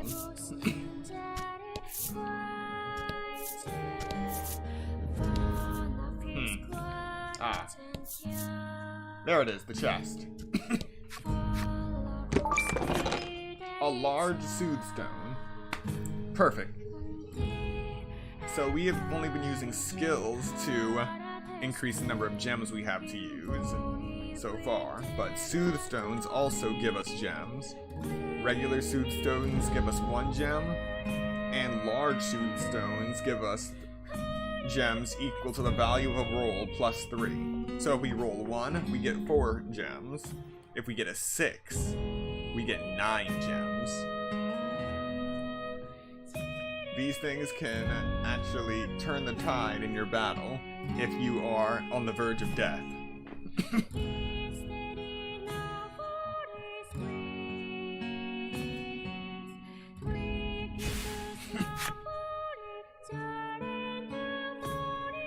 And in case you were wondering how I knew there was a chest here, all these map layouts follow a few simple rules. For one, in a dungeon layout like this, there is always going to be a border. A certain type of card that represents a wall. So you're never going to have a panel you can walk on, just go into thin air. There's always going to be a wall surrounding it. And if there are several cards flipped over on the edge with a width of 2 or greater, then it's quite possible that's a corridor. And if there is a large enough pocket deviating from where you believe the staircase would be, then it's very likely that that pocket of unflipped cards has a chest nearby.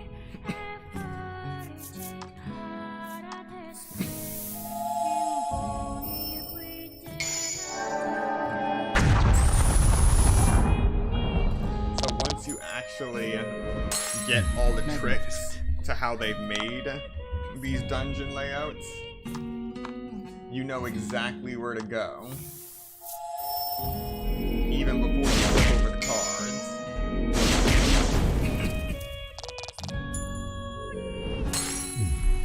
Magnificent.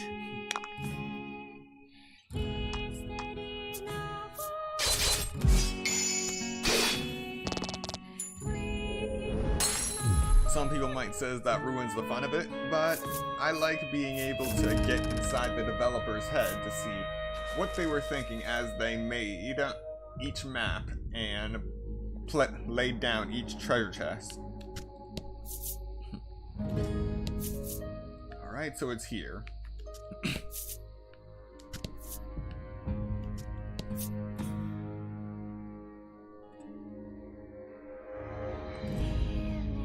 Right here. One of these two cards is the staircase. A black shadow bars your path. As it turns its yellow eyes on you, your party readies their weapons.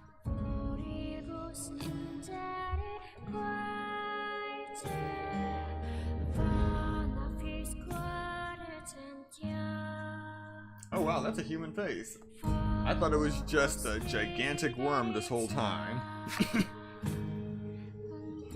But it's kind of hard to tell since it's just one big shadow. And fight. And the enemies are getting even stronger.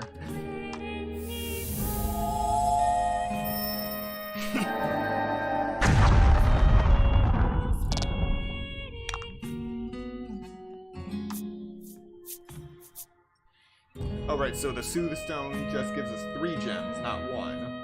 Otherwise it would definitely be useless.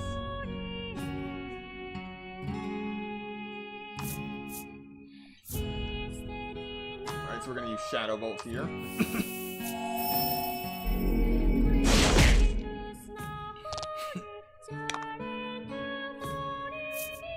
Dark Slash.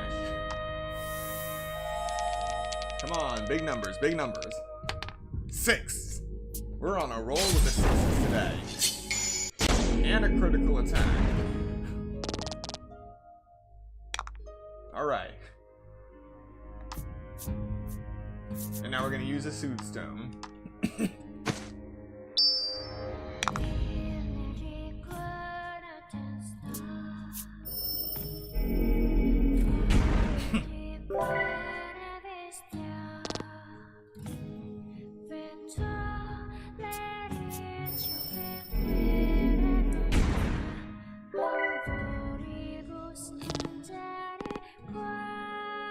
Think you can survive by using Life Drain?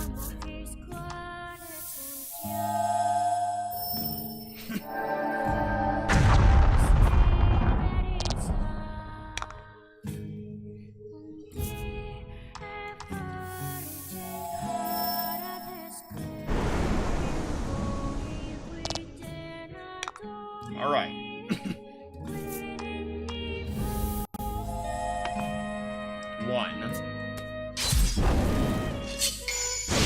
But we still got our critical hit, so that's enough.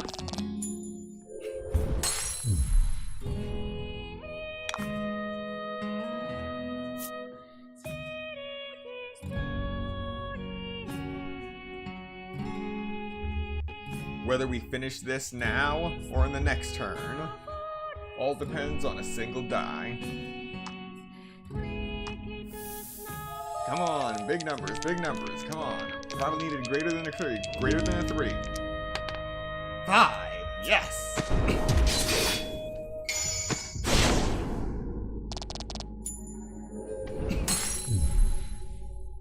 And that is another desire down.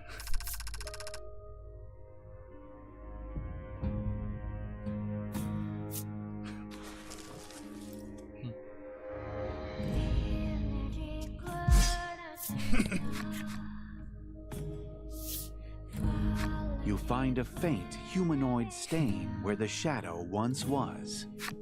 Okay then.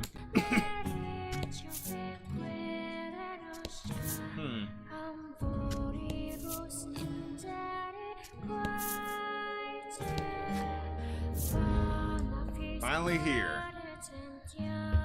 Enter the land of woe, throne room. Yes.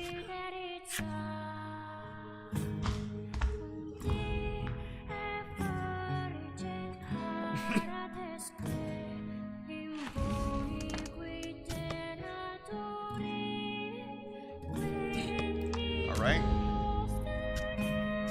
before we go any further, we're going to use a quality Omni Salve and heal everyone.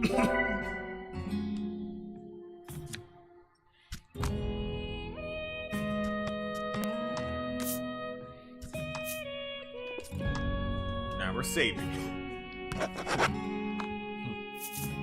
Here we go.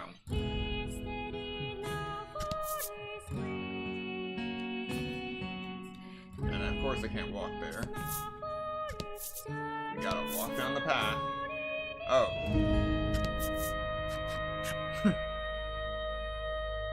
What business do you have in the throne room? Know your place. You can hear the desires ridiculing you.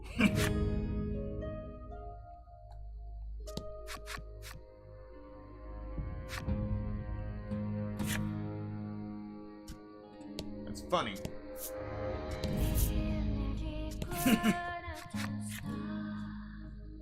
You're in the presence of the queen, you fools. You ignore their scorn and continue forward.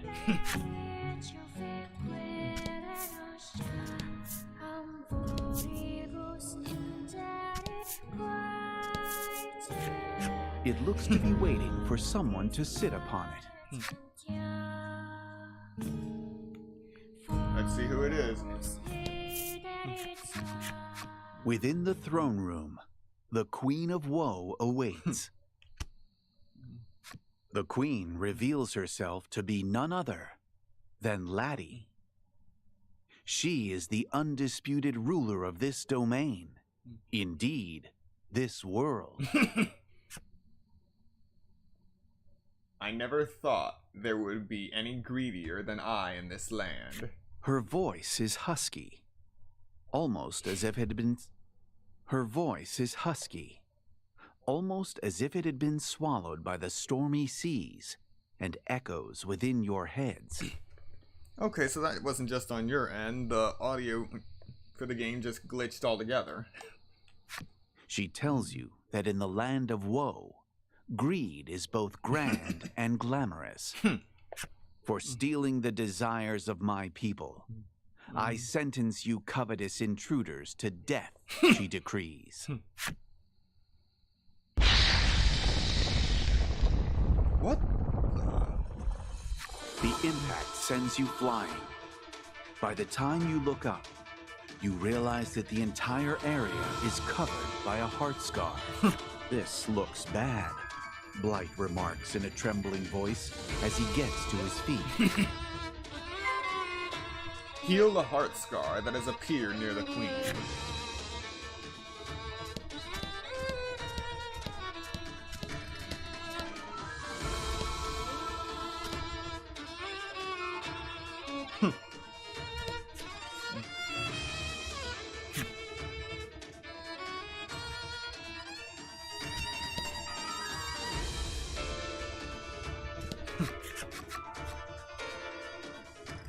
My hope.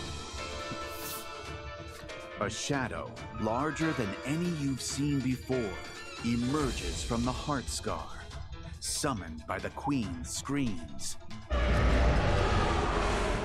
The shadow roars, its voice powerful enough to shake the castle itself before lunging at you. This is it. The final battle for the heart scar.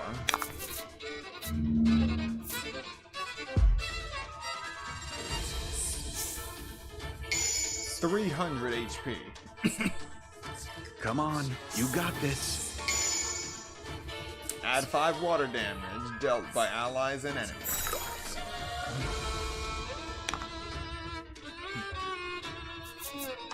Gonna start off with Force Impact.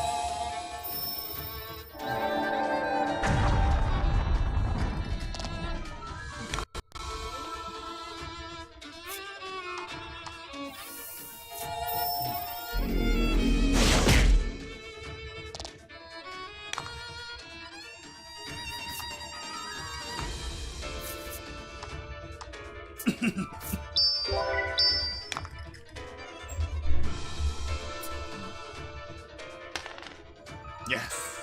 Not frozen. Wait, what? I was so happy about not being frozen that I forgot that I barely looked at the 25 damage thing. Alright.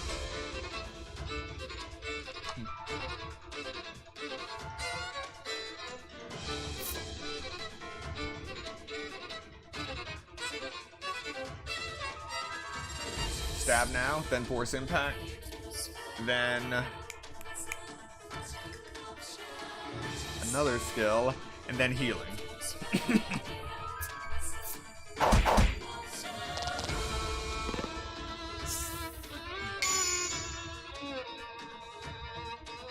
Well, so much for that move. That decreases dark damage.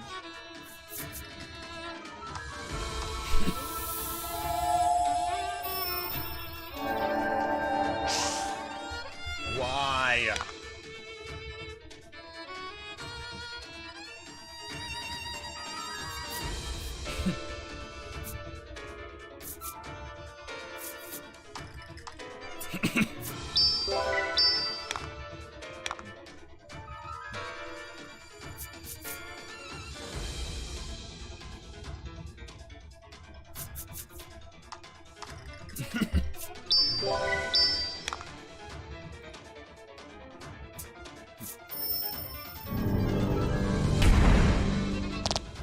At least we got some resistance. Okay. Call the Omnisop.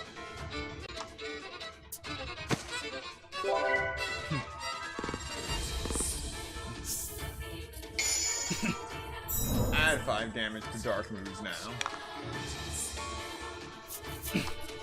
Alright, let's try Force Impact again. Yes! It hit its mark this time.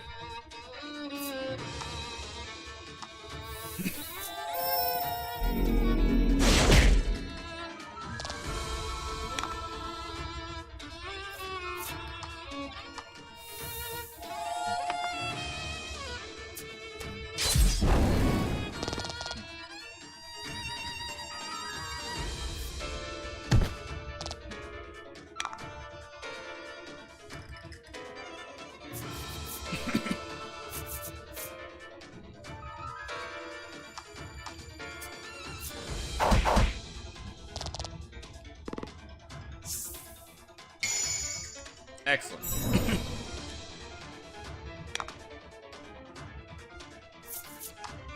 Another Force Impact.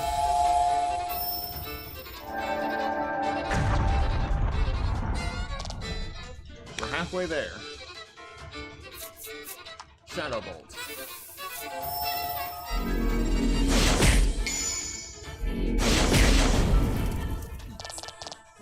Fortune favors the bold.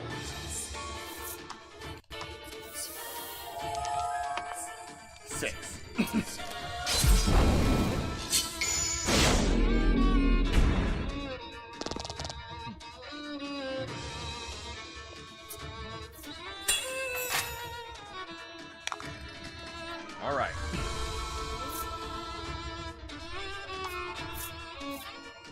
Time for a game changer. Large Soothstone. No matter what we roll, we're going to be able to use Force Impact next turn. But if we roll a high number, we'll be able to use it instantly the next turn after that too. And still have some left over to use dark moves again.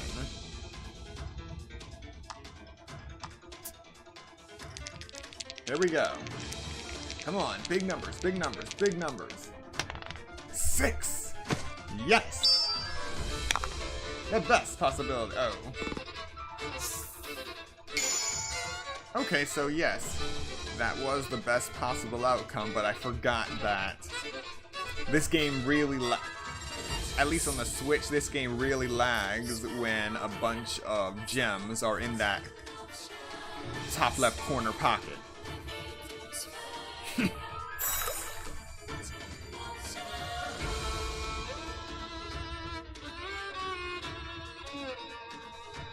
Yeah, and I think 10's the limit. I didn't get another gem. So... awesome. I've reached the limit in yet another game. So we're gonna start with Force Impact.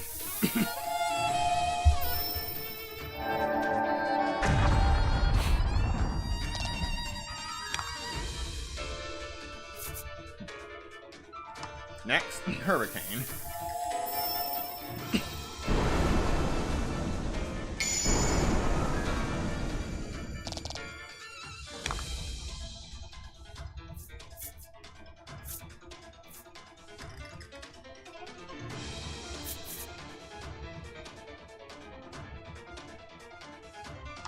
Now let's give Hellfire a try. Come on, big numbers, big numbers, big numbers. Alright. 10 isn't bad.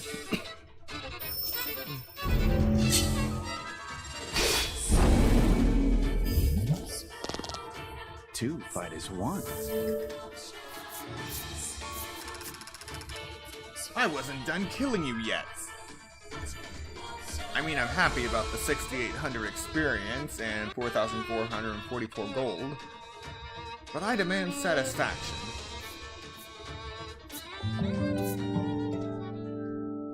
Okay, I'll accept level 25.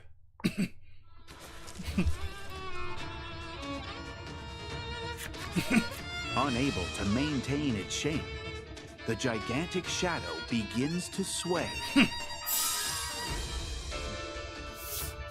This is it, you shout, and raise your sword in sync with Laddie's magic. But the queen appears and blocks your attack before it lands. This shadow is a manifestation of Laddie's greatest doubts. The queen worries over what will happen to Laddie's heart if that shadow should disappear. The queen decides to ask you a few questions to dispel the doubts at the heart of the domain's crisis.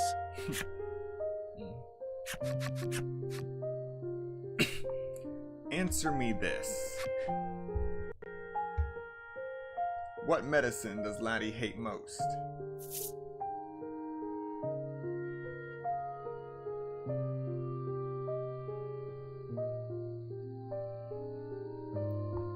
Ah, jeez.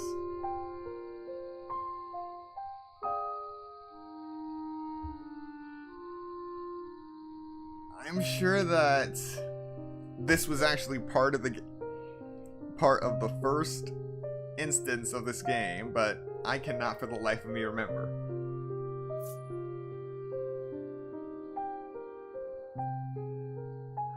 I'm going to assume that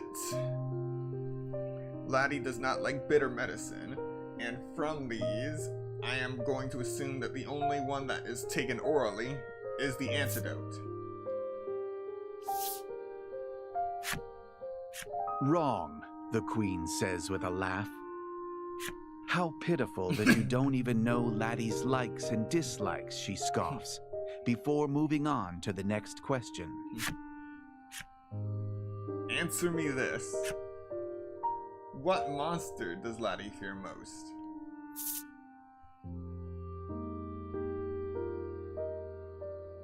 Okay, I know this never came up.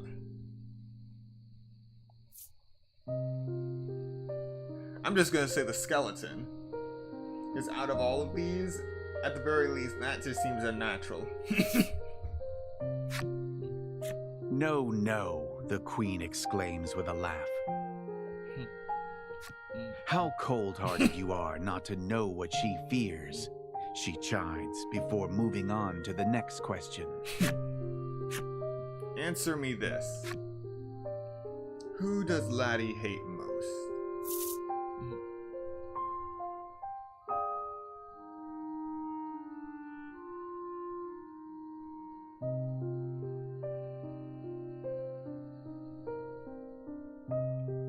Alright, this is a low blow. Okay, there's actually an out. You can press the B button for back. Oh wait. That doesn't solve anything.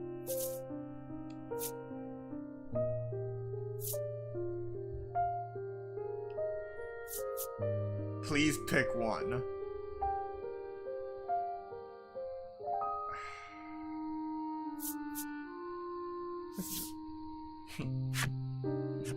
You have no idea, do you? The Queen scoffs. The Queen's desire to eliminate you is readily apparent. You don't know if there was a correct answer among the ones she gave you, but she has proven her point. Perhaps you don't know Laddie as well as you should by now. I cannot leave Laddie's heart in your hands, she roars. That raging voice transforms into a tidal wave that rushes towards you. Swallowed by the wave, the phantom Onyx Maiden and her attendant vanish. You're pulled under the tow only seconds later.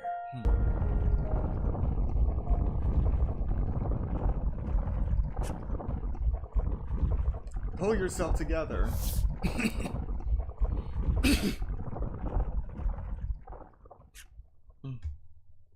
Queenie and Blight have left the party.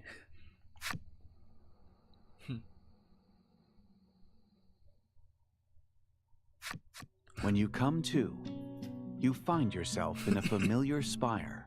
It seems you were expelled from the Heart's domain by the Queen.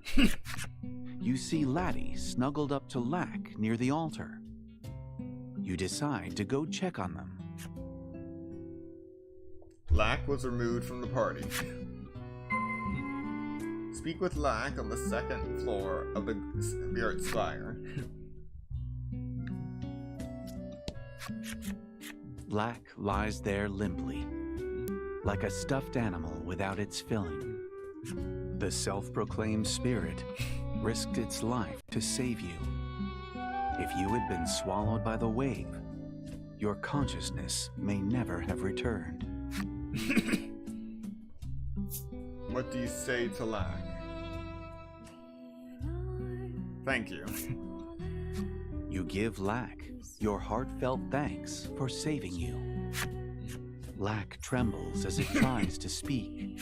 Laddie gazes upon the injured Lack with concern. It's coming. It's coming. Lack proclaims in a faint voice. And then, everything falls quiet. An odd energy fills the spire.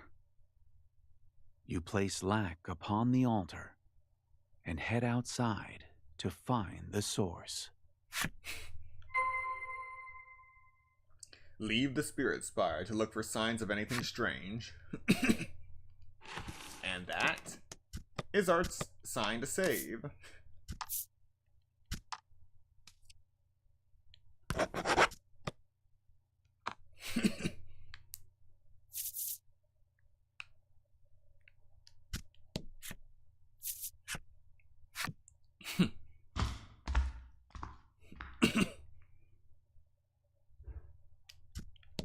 Here we go.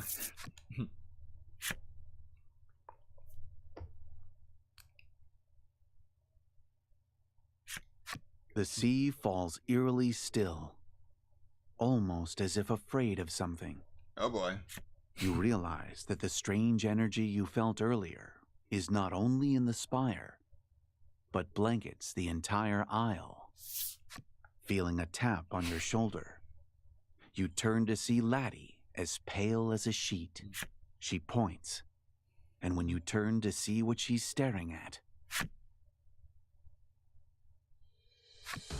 you find your field of vision filled by a monster so big that it pierces the clouds. It's raging toward you, tearing through the sea as it does. Okay. You can't believe your eyes. But you know you can't stand still. We have to evacuate everyone, you say. Then make for the village. Inform Omega Village of the appearance of the giant monster. The jump ability has been disabled. Well, obviously the jump ability has been disabled. If not, I would have jumped right over here trying to fight this thing.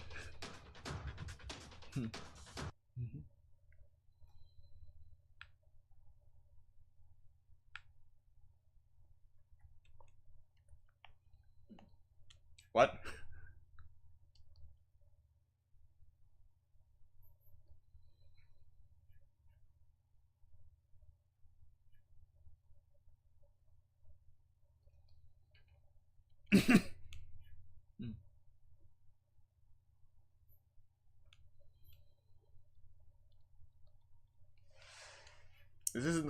This isn't exactly the time to be selling goods.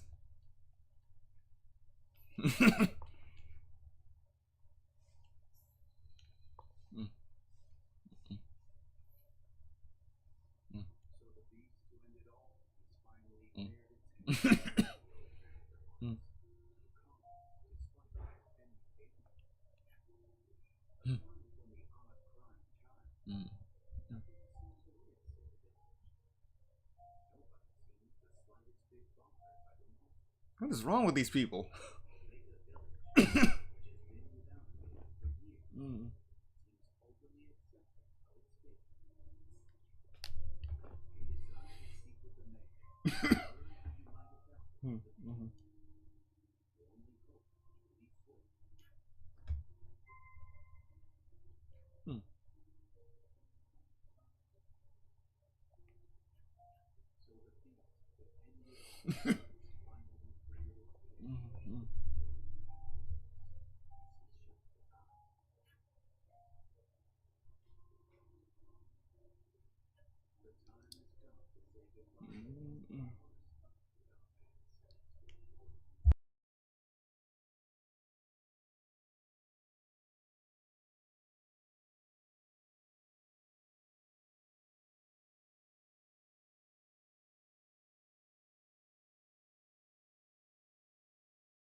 Okay, I'm only just realizing now that all of those fights with the desires has doubled my gold.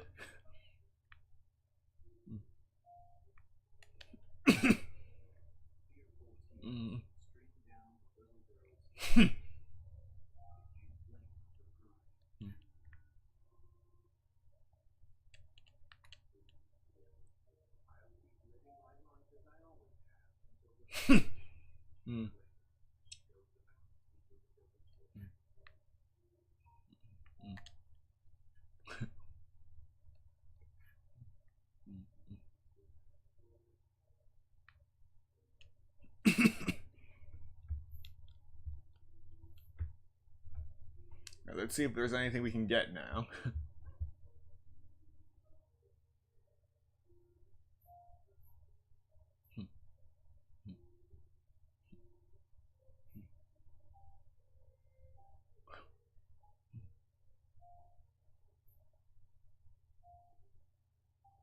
A Knight's Order sword would decrease my attack by 3, but increase my defense by 2 and my speed by 3. Not really worth it.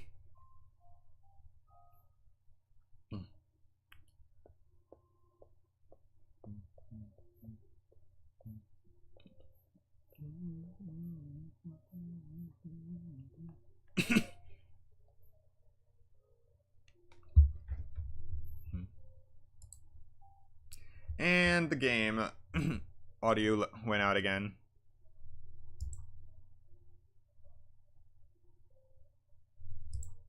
Okay.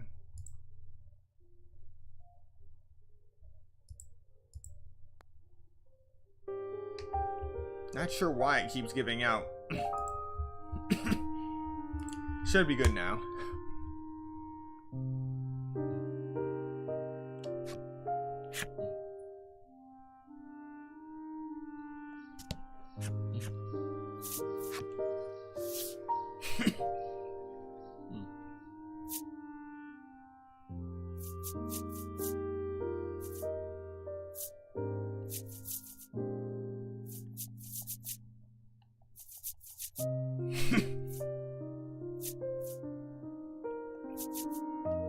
Alright, let's see.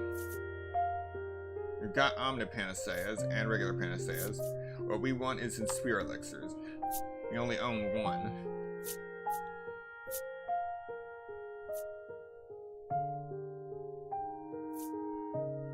Four more ought to do it.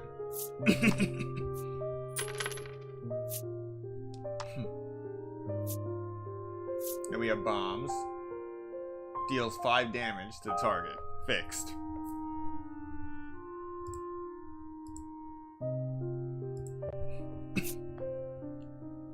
Then we got Invigorant, Protectorant, Soothstone, Bellwether, and Smoke Bombs to initiate flight from combat.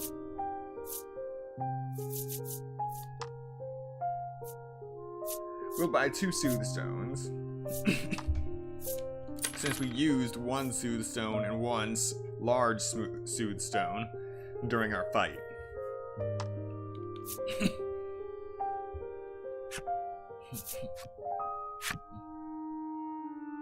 Alright, we should be good to go now.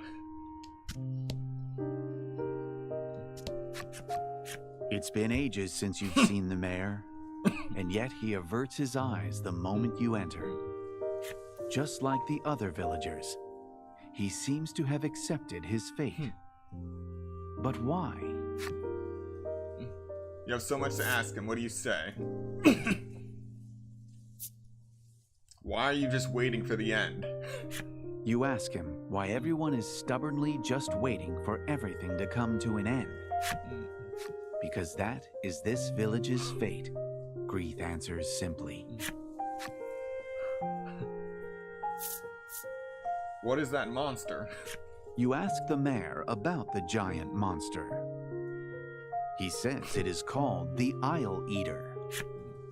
According to the Maiden's myth, the calamitous beast has appeared since times of old to devour islands. Can't we evacuate the villagers? You ask him if there is a way to evacuate the village, but he tells you there is no way off the island. You have learned nothing for all your effort. Perhaps feeling the same, Laddie rushes to the village entrance. Yeah, this guy was useless. You ignore Greeth, who tries to stop you both, and chase after Laddie.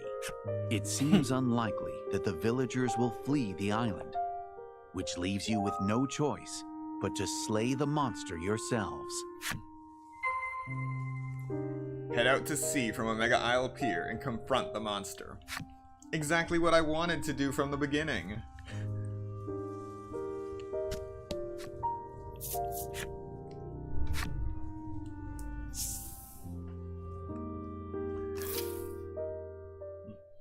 Oh, it's gotten closer.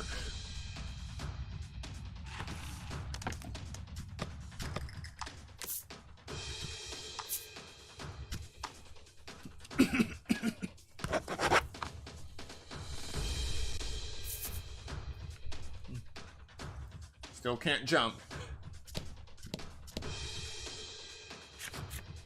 You and Laddie board the Bon Bon and point the prow toward the Isle Eater. The calamitous beast towers before you.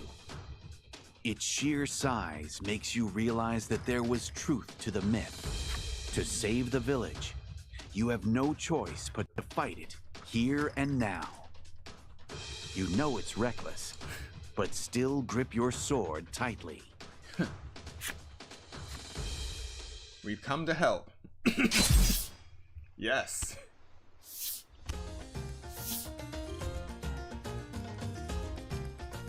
a light flashes in the sky, and two figures appear. The Crimson Maiden Lavia and her attendant Gladio from Heroes Dominion. Yes, Lavidia. They claim to have seen the monster during a trade expedition and rushed over. You were joined unexpectedly by the Crimson Maiden and her attendant. With them, you may be able to save the island from disaster. You make for the monster's head and raise your sword up to the sky. And now we fight. Wait, what? What?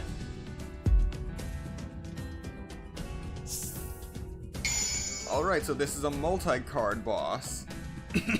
All right, now to rid the world of this calamity.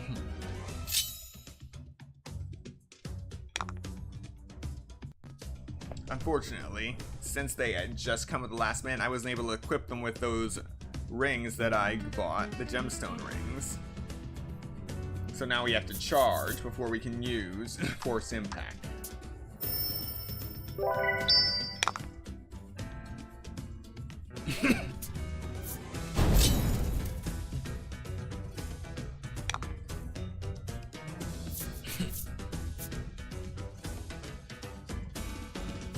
But it might be better for me to use Starlight Veil now to increase my party's defense by 5 for 3 turns.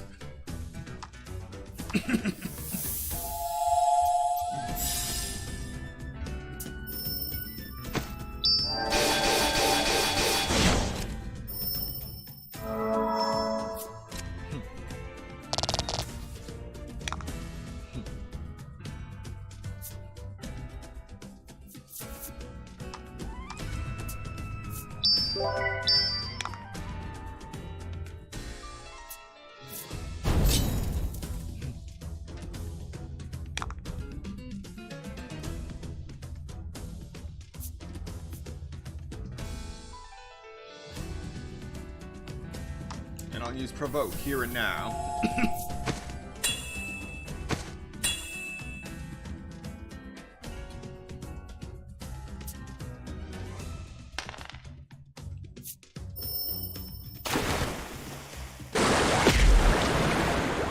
Oh, geez.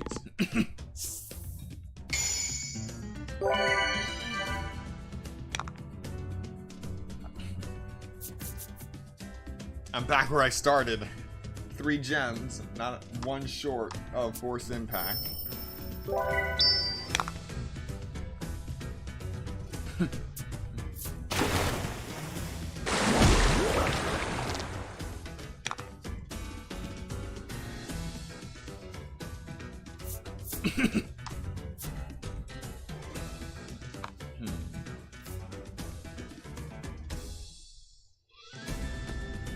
Right, because this requires 6.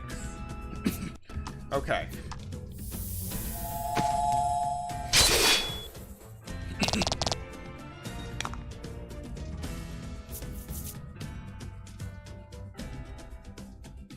$25 fire damage if the roll is 3 or greater.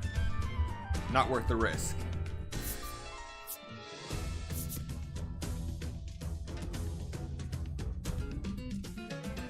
Alrighty. If I use 3 gems now, I'll gain 1. So I have to use charge with the Crimson Attendant in order to be able to use Force Impact in the coming turn. Okay. So I can use Scorching Slash.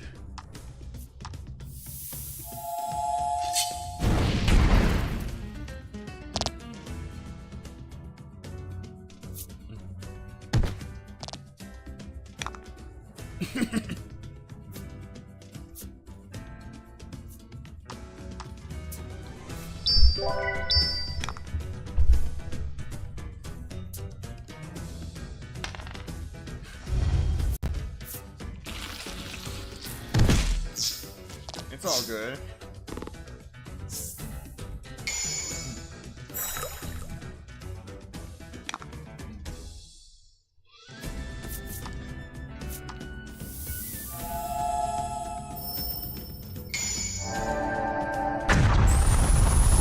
critical hit.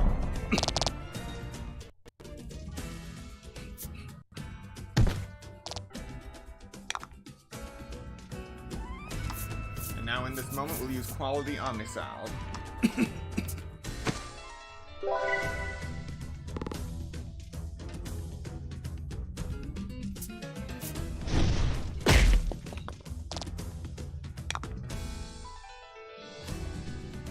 And charge once more.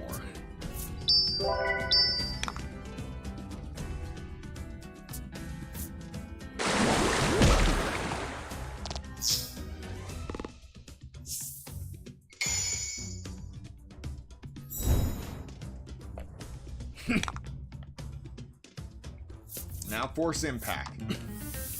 Come on, critical hit, just one more time. Yes! The tentacles are down.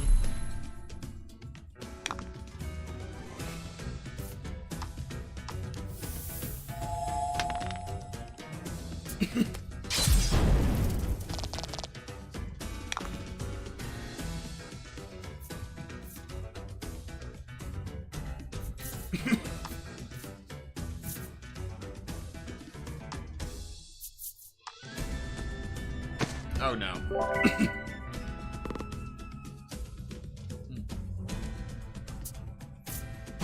Wait, what? You have got to be kidding. Adds 5 attack for 99 turns.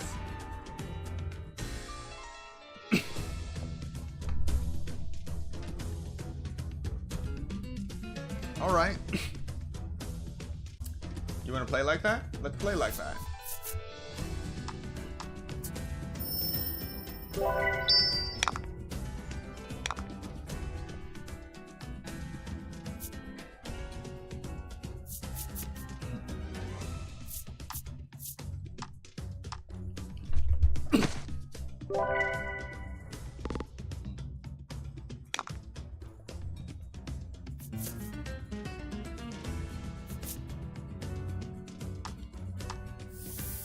Come on, big numbers, big numbers.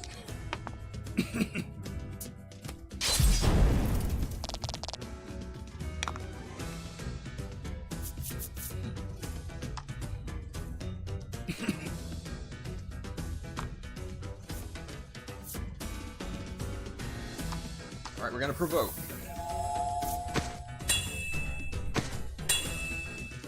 It's not worth it to use up 6 gems for this when I can just use Force Impact. Wait, what?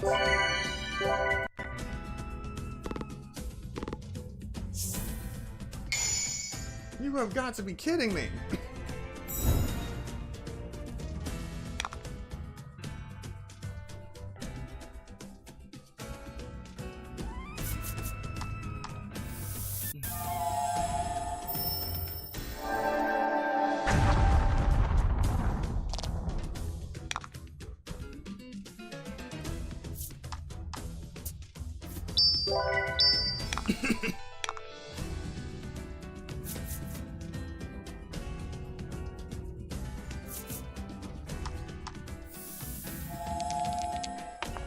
Five.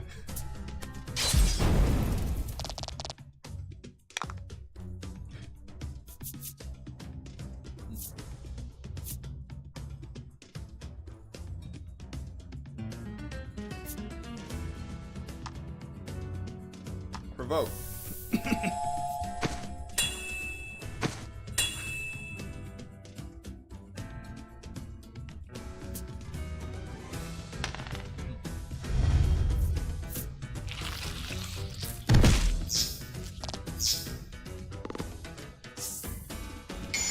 A regrettable but acceptable outcome. And we're back where we started. Force Impact. Come on, critical hit, critical hit. No joy. But we're alive. Charge.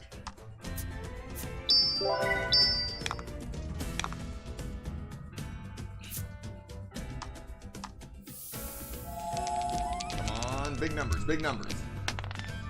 6. And a critical hit.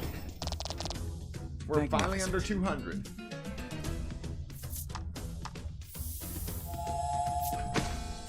We'll keep provoking.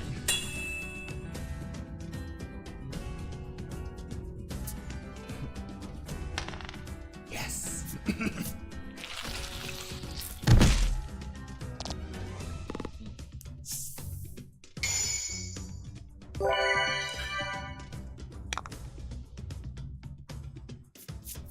Force impact.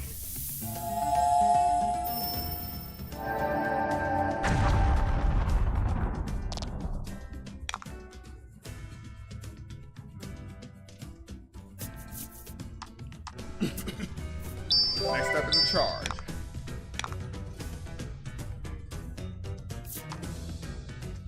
Fire slash. 3.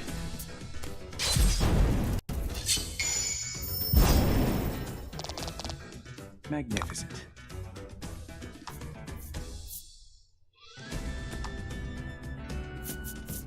Supreme Salve.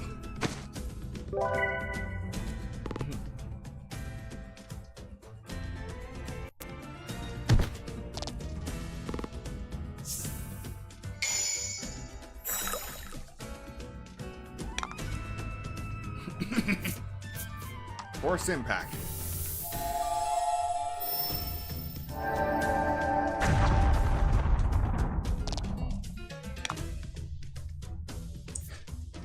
Charge.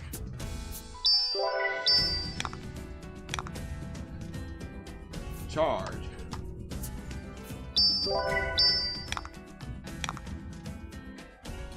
Provoke.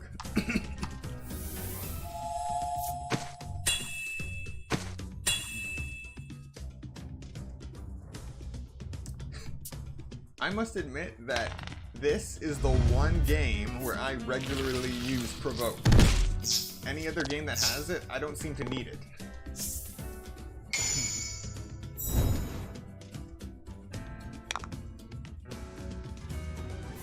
Alright. Force impact.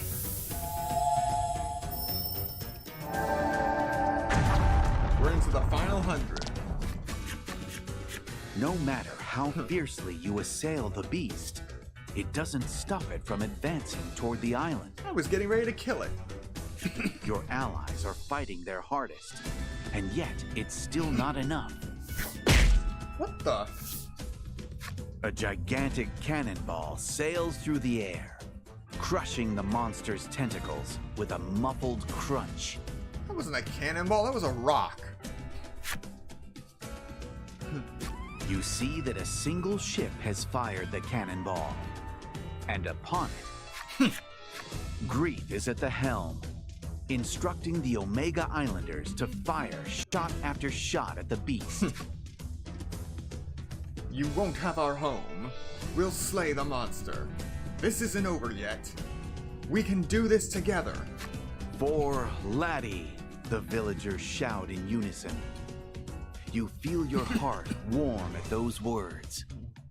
You had thought the villagers hated Laddie and wanted her gone. So why would they help you? Regardless of the reason, you can't deny how heartened you feel. You and Laddie look at each other and nod. You grip your sword with renewed strength, determined to cut through the threat, binding the Isle to its dreaded fate. All right, let's fight. Charge.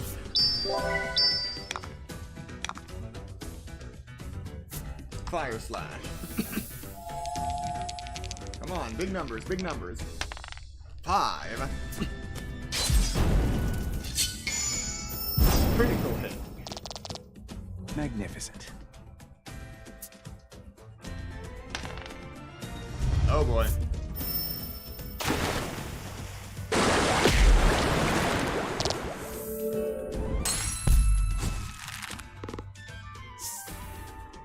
That's not good.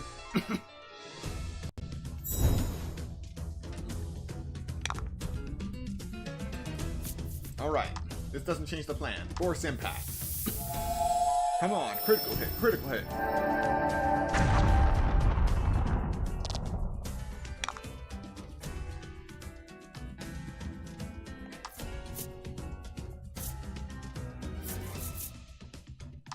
In Spear Elixir.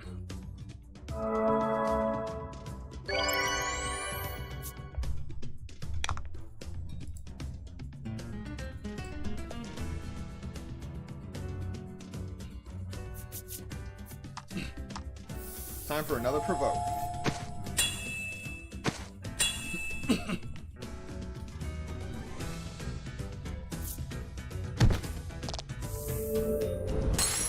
Ouch. What he said.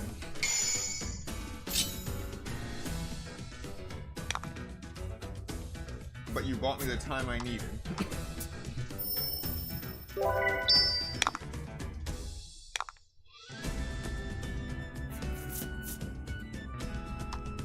Come on, big numbers.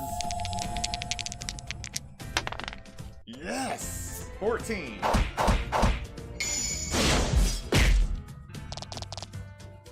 We're almost there. Fire slash. 5. It's over.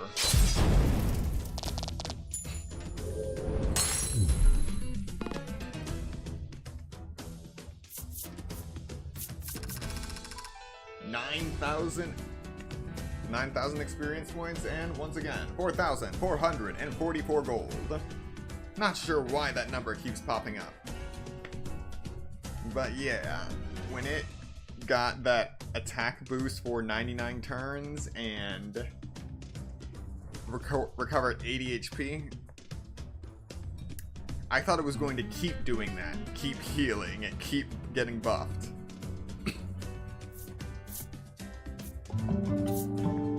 And that is our third level up for the main character in this stream.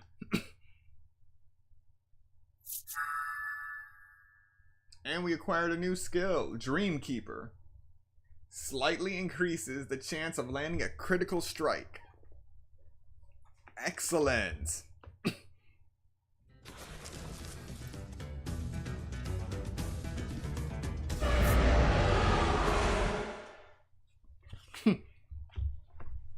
Together, you manage to slay the calamitous beast and watch as it sinks back into the sea. Once you've celebrated your victory, you and your allies turn your ships in their respective directions and sail off. Livia and Gladio have left the party. Lack is still not eligible for battle. Speak to Grief in Omega Village. Yeah, I want some answers. You fulfilled the necessary requirement and unlocked Isle Eater's enemy story.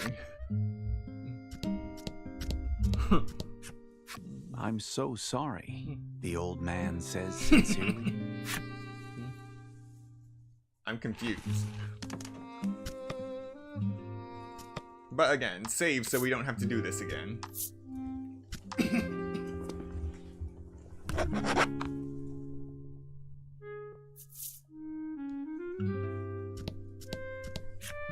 This flower matches Laddie perfectly, the young man murmurs to himself with a smile.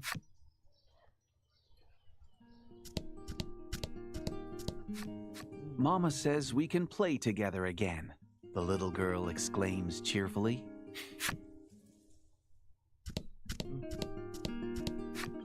Come visit any time, the woman says. She promises to prepare all of Laddie's favorite fruits. I am very confused. Grief stands among the blooming flowers in the center of the village. Grief hands his daughter a book. It's the same one that you found in his house. The diary of Laddie's mother. Laddie opens it with an uneasy expression. Her eyes fill with tears as they pass over the words. Within its pages are words of love. a deep and heartfelt love that the previous maiden held for her daughter. It also contains words of anguish at having to burden her own child with the island's fate. Grief tells you that he refused to let Laddie sacrifice herself in the same way. Your eyes widen in realization. So does that mean?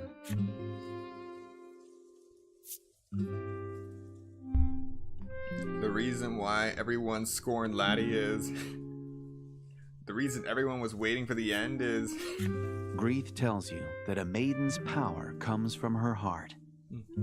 So everyone treated her cruelly in hopes of disheartening her.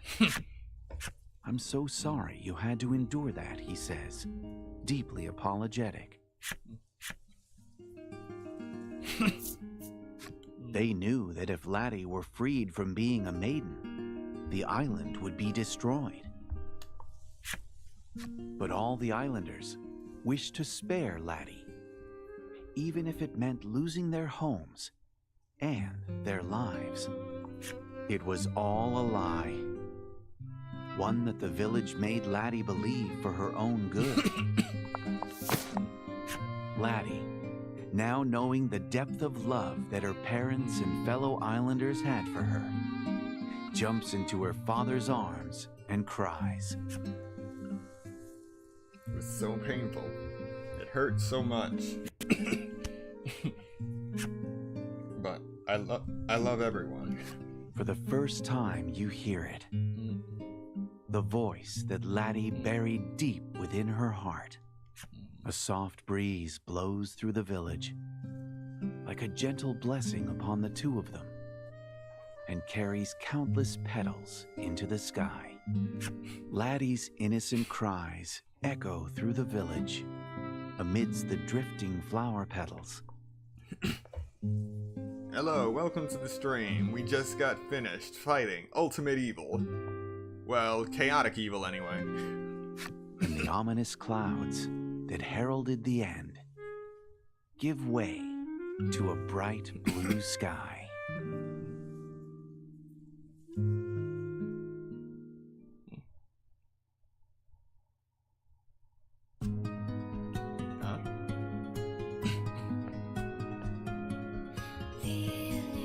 A calamitous beast threatens their homes. But unexpected aid leads to two guardians to victory.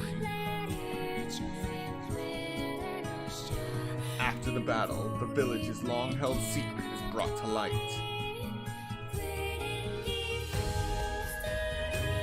The villagers' cruelty and coldness towards the girl. The father who looked upon his daughter with disdain. Everything they did was to protect the young maiden.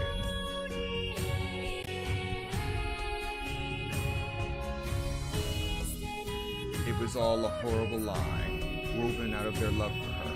The girl sobs joyously in her father's arms, her echoing cries into a new beginning. The Tale of Omega Village. Finn.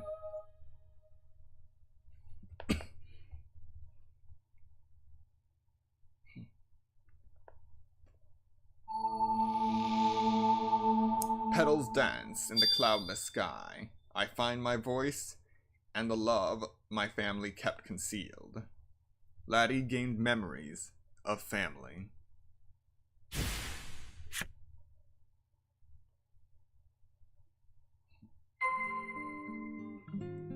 But the game is most certainly not over yet. Lack's still on the floor of the Spirit Spire, so let's go check on him. Check on Lack on the second floor of the Spirit Spire. You fulfilled the necessary requirements and unlocked Grief's flip-side story. You fulfilled the necessary requirements and unlocked Laddie's mother's flip-side story.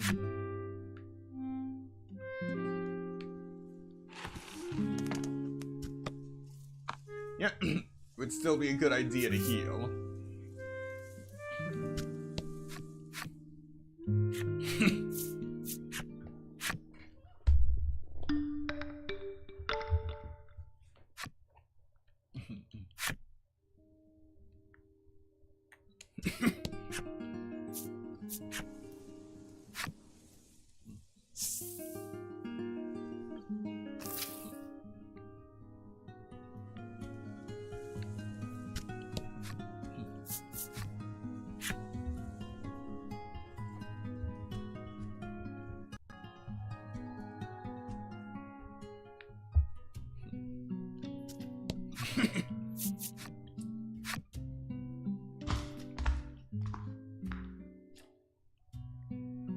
There he is. You rush to the altar, worried about Lack, only to find it lazing atop the altar and yawning. When the self-proclaimed spirit notices you, it immediately changes its tune. Oh, the pain, it groans. But it's too late. Lack. For the first time ever, Laddie calls out Lack's name and hugs it tightly, rubbing her cheek against it. Lack's expression reads of surprise, pain, and happiness from within Laddie's arms. It appears all your allies are together once again. You decide that it's time to venture back to the Heart's domain and put an end to that giant shadow. Hello, welcome to the stream. But you mustn't be hasty. Approach the altar only when you're ready.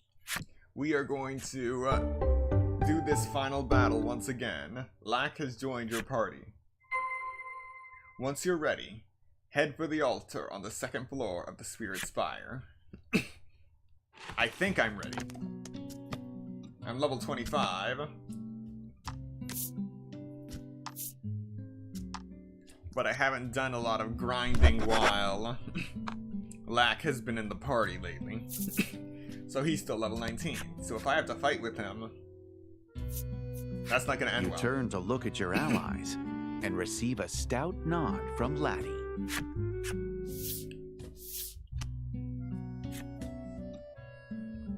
Kokoro Kokoriko Rantaratan. Laddie waves her staff and chants, showing off an excellent imitation of the self-proclaimed spirit. But when she sees your slack-jawed stare, she fidgets. I wanted to try it once, she confesses. Lack, his sole chance to shine stolen, chants in a disheartened voice and leads you all to the Heart's domain.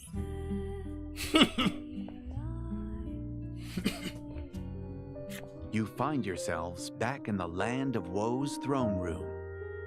Now, it's time to put an end to that shadow. Oh good, I don't have to just go back into the depths doing that jump over and over again. Unable to use Bellwether.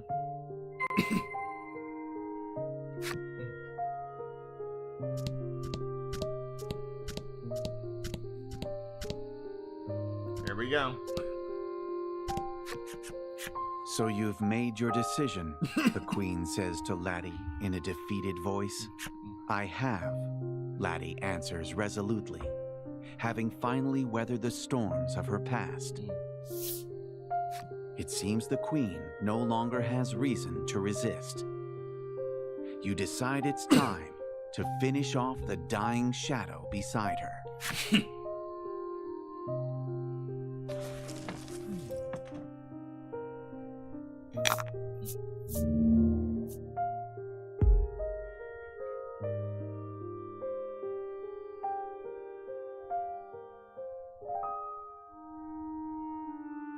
There is only one option. Well, there are two options. We could finish it off, or we could run away. Let's just finish it off. Starlight Vale.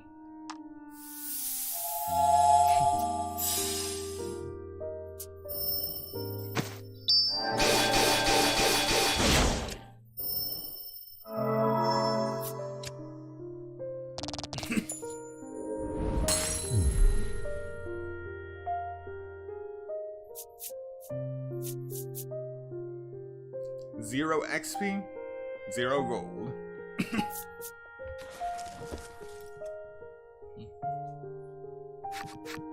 The shadow's true form is the unfulfilled desire in Laddie's heart. I will fulfill these desires with my own words. Her part to play now over, the queen gazes upon Laddie with a serene expression. The relics in your and Laddie's hands radiate a dazzling light, and the final scar on Laddie's heart begins to heal.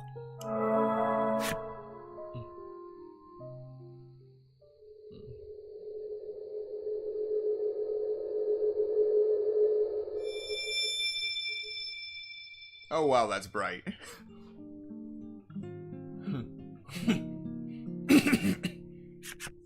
With the final scar healed, Laddie's heart's domain has returned to normal at long last.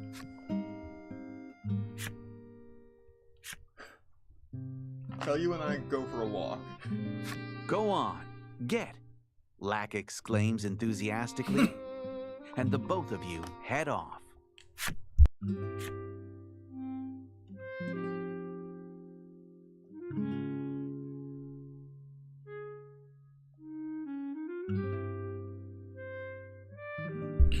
Lack was removed from the party. Leave the land of woe.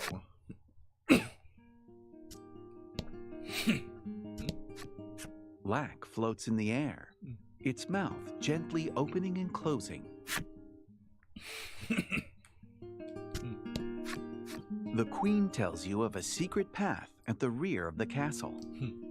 She says you can use it to leave the land of woe. Ooh. Use the path? Not yet. You decide not to take the path, but return via the route you came. The throne is vacant, almost as if waiting for your rear to fill it.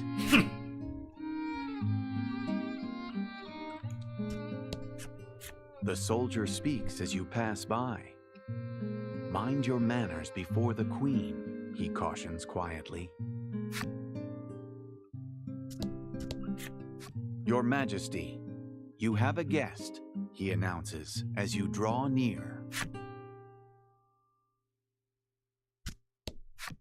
Quiet before the queen, he says.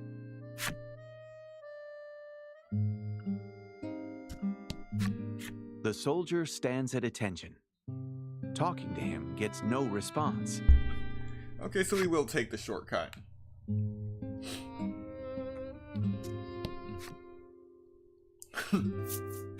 You decide to take the secret path and leave the land.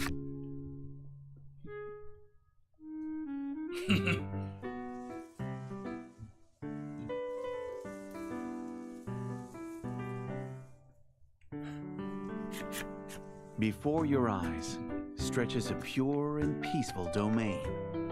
The leaves rustle in the breeze, and the waves gently ebb and flow, as if to show the peace that has come to Laddie's heart. Perched atop a nearby hill, Laddie beckons you over. Perhaps she wishes to give you a tour of her own heart. Sure, why not?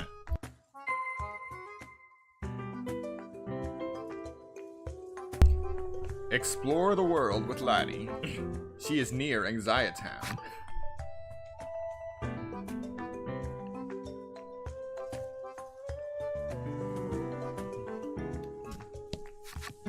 You can see white birds flying around the spire in the distance. Your eyes follow the birds until eventually landing upon Laddie's smile, and you reflect on your journey. The first time you came to this place, the entire world was cloaked in black, and Laddie couldn't utter a single word. You were drawn from your thoughts when you feel Laddie tug on your sleeve. She says that there's still much more to see.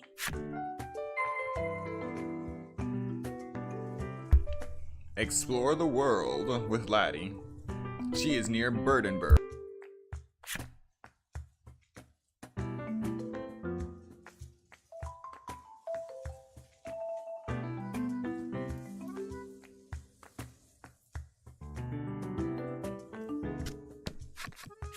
Beautiful trees line the restored forest, and butterflies float about as you stroll through, admiring the greenery. A butterfly lands on Laddie's fingertip. As you watch her quietly rejoice, you think back on your travels. When you visited the nearby town, your feelings toward Laddie were already... While you're deep in thought, Laddie taps your shoulder. "We should be getting back to Lack," she says with a smile. Return to Lack, waiting in the Land of Woe's throne room. Wow, you've come a long way. Would you like to go back now? You hasten back to Lack's side in the Land of Woe.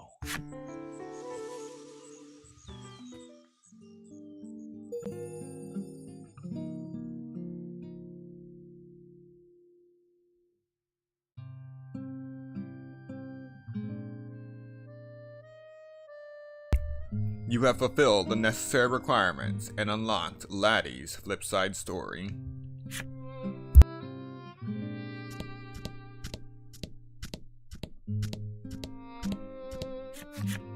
Beneath the light of the stained glass window, you and Laddie stand at the spirit's side.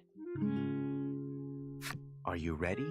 Lack asks, and Laddie nods. In the throne room, where her desires once lurked in the shadows, Laddie bares her heart to you.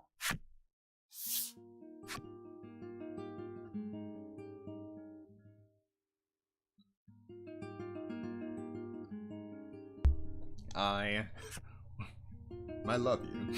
In a trembling whisper, Laddie makes a bold confession. It appears that over the course of your journey, she has developed feelings for you. But having been born a sacrificial maiden, she suppressed those feelings, fearing they would only be a burden to you.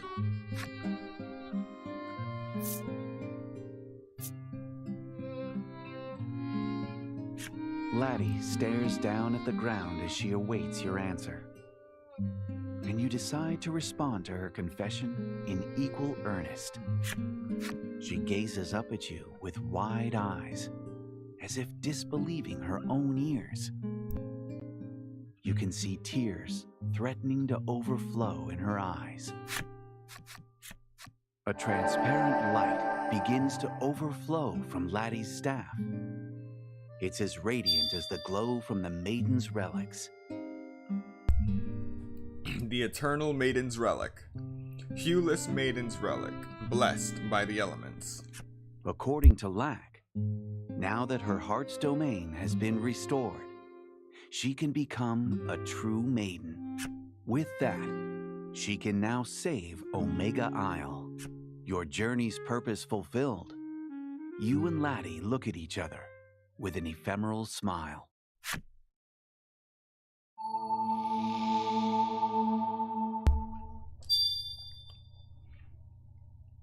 The world we made is full of light, and my heart is full of love.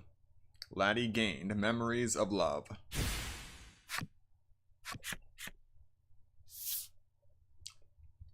Finally, the world is how I wished it. There's something odd about Lack's voice. And not just that. Cotton begins to spill out from its insides as it takes the form of a human. I knew it. I knew Lack was a rat. Something's not right. When you attempt to speak to Lack, you are struck by a tremor large enough to shake the world itself. The palace begins to crumble, and Laddie is swallowed by the fissure that opens in the throne room.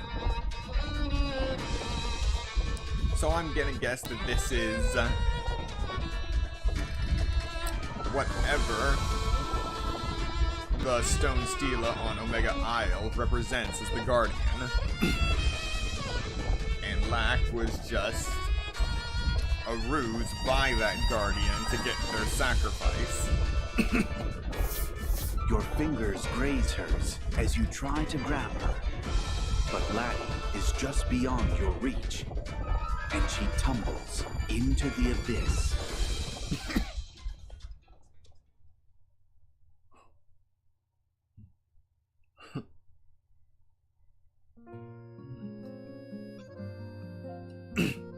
The Heart's Domain is a realm cloaked in black. Its myriad scars tell of the girl's woes. Anguish at being born a maiden, unable to fulfill her duty. Sadness at being scorned by those she cared for most. At journey's end, hope blooms within her scarred heart.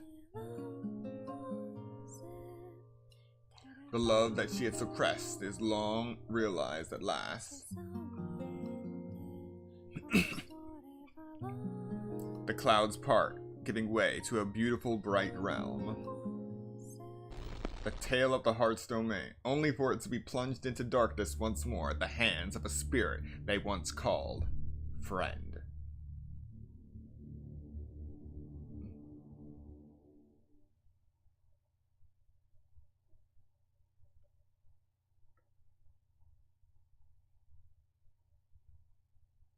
The furious, roiling seas have swallowed all but a small strip of land, the last vestige of a drowning heart, desperate for rescue.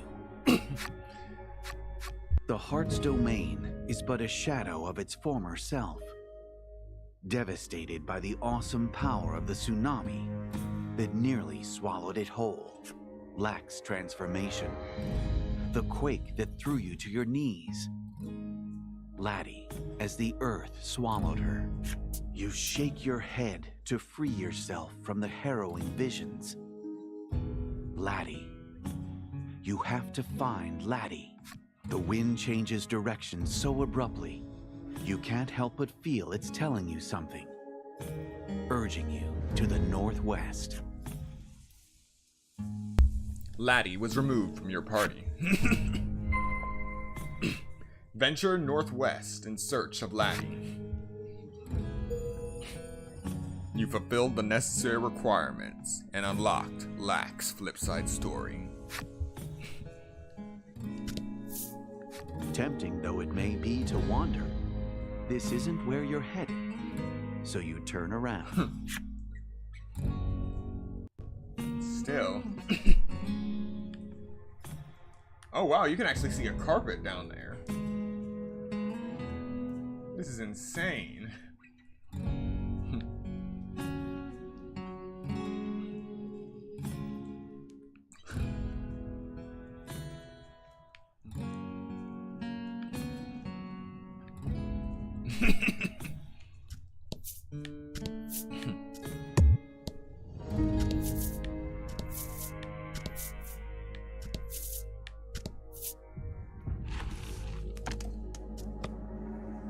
I'm all alone again.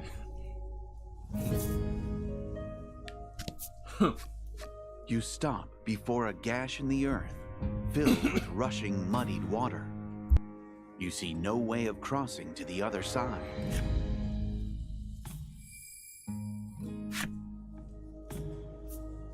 In an instant, a bridge appears over the surging rapids. You catch sight of a figure on the opposite side of the chasm. Is this their handiwork? A lone woman approaches you as you alight from the bridge. She bears more than a passing resemblance to Laddie.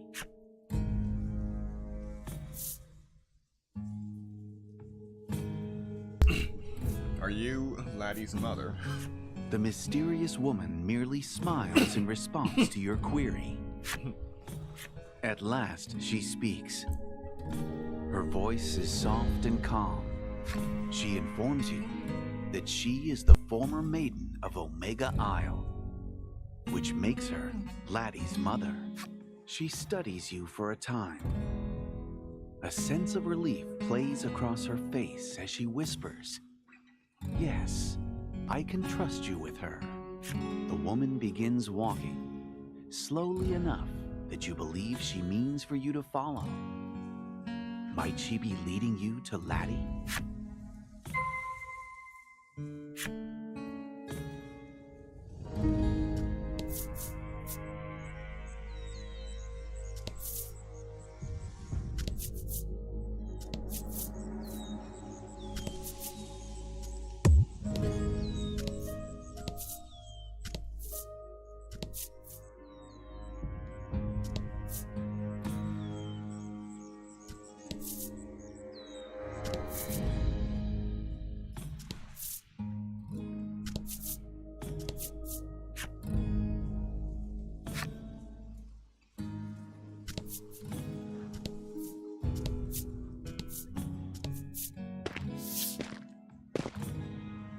Laddie's mother speaks of her daughter as you walk down the road.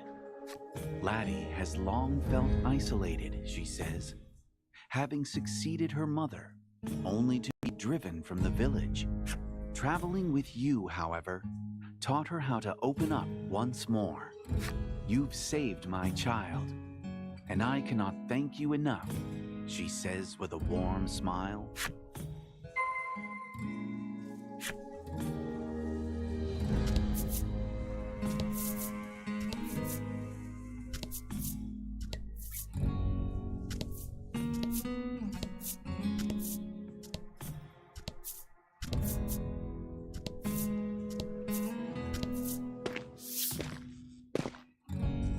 Laddie's mother stops and extends a finger northward. Laddie cries out for your help from the spire, she says gravely.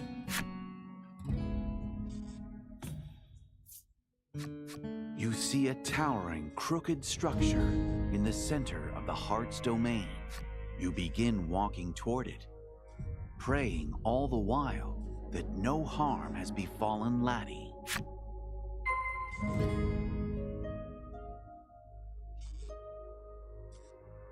Head for the spire where Laddie is.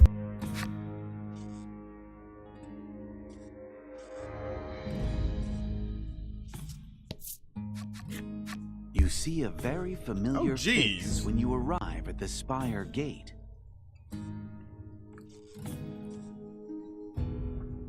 Okay, I'll be honest, I did not think that would work. Oh, thank goodness you've made it, Grieth says with no small amount of relief.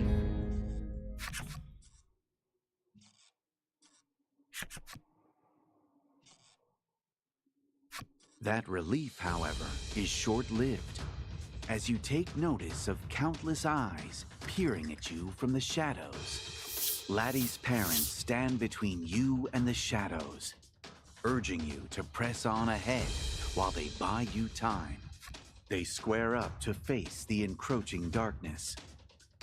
Shoulder to shoulder, they look like the many maidens in their attendants you've met along your journey. Chest tight with sorrow, you trust them to their task and fight your way into the spire. A twisted version of the Spirit Spire looms before you, emptied of the memories of your many visits.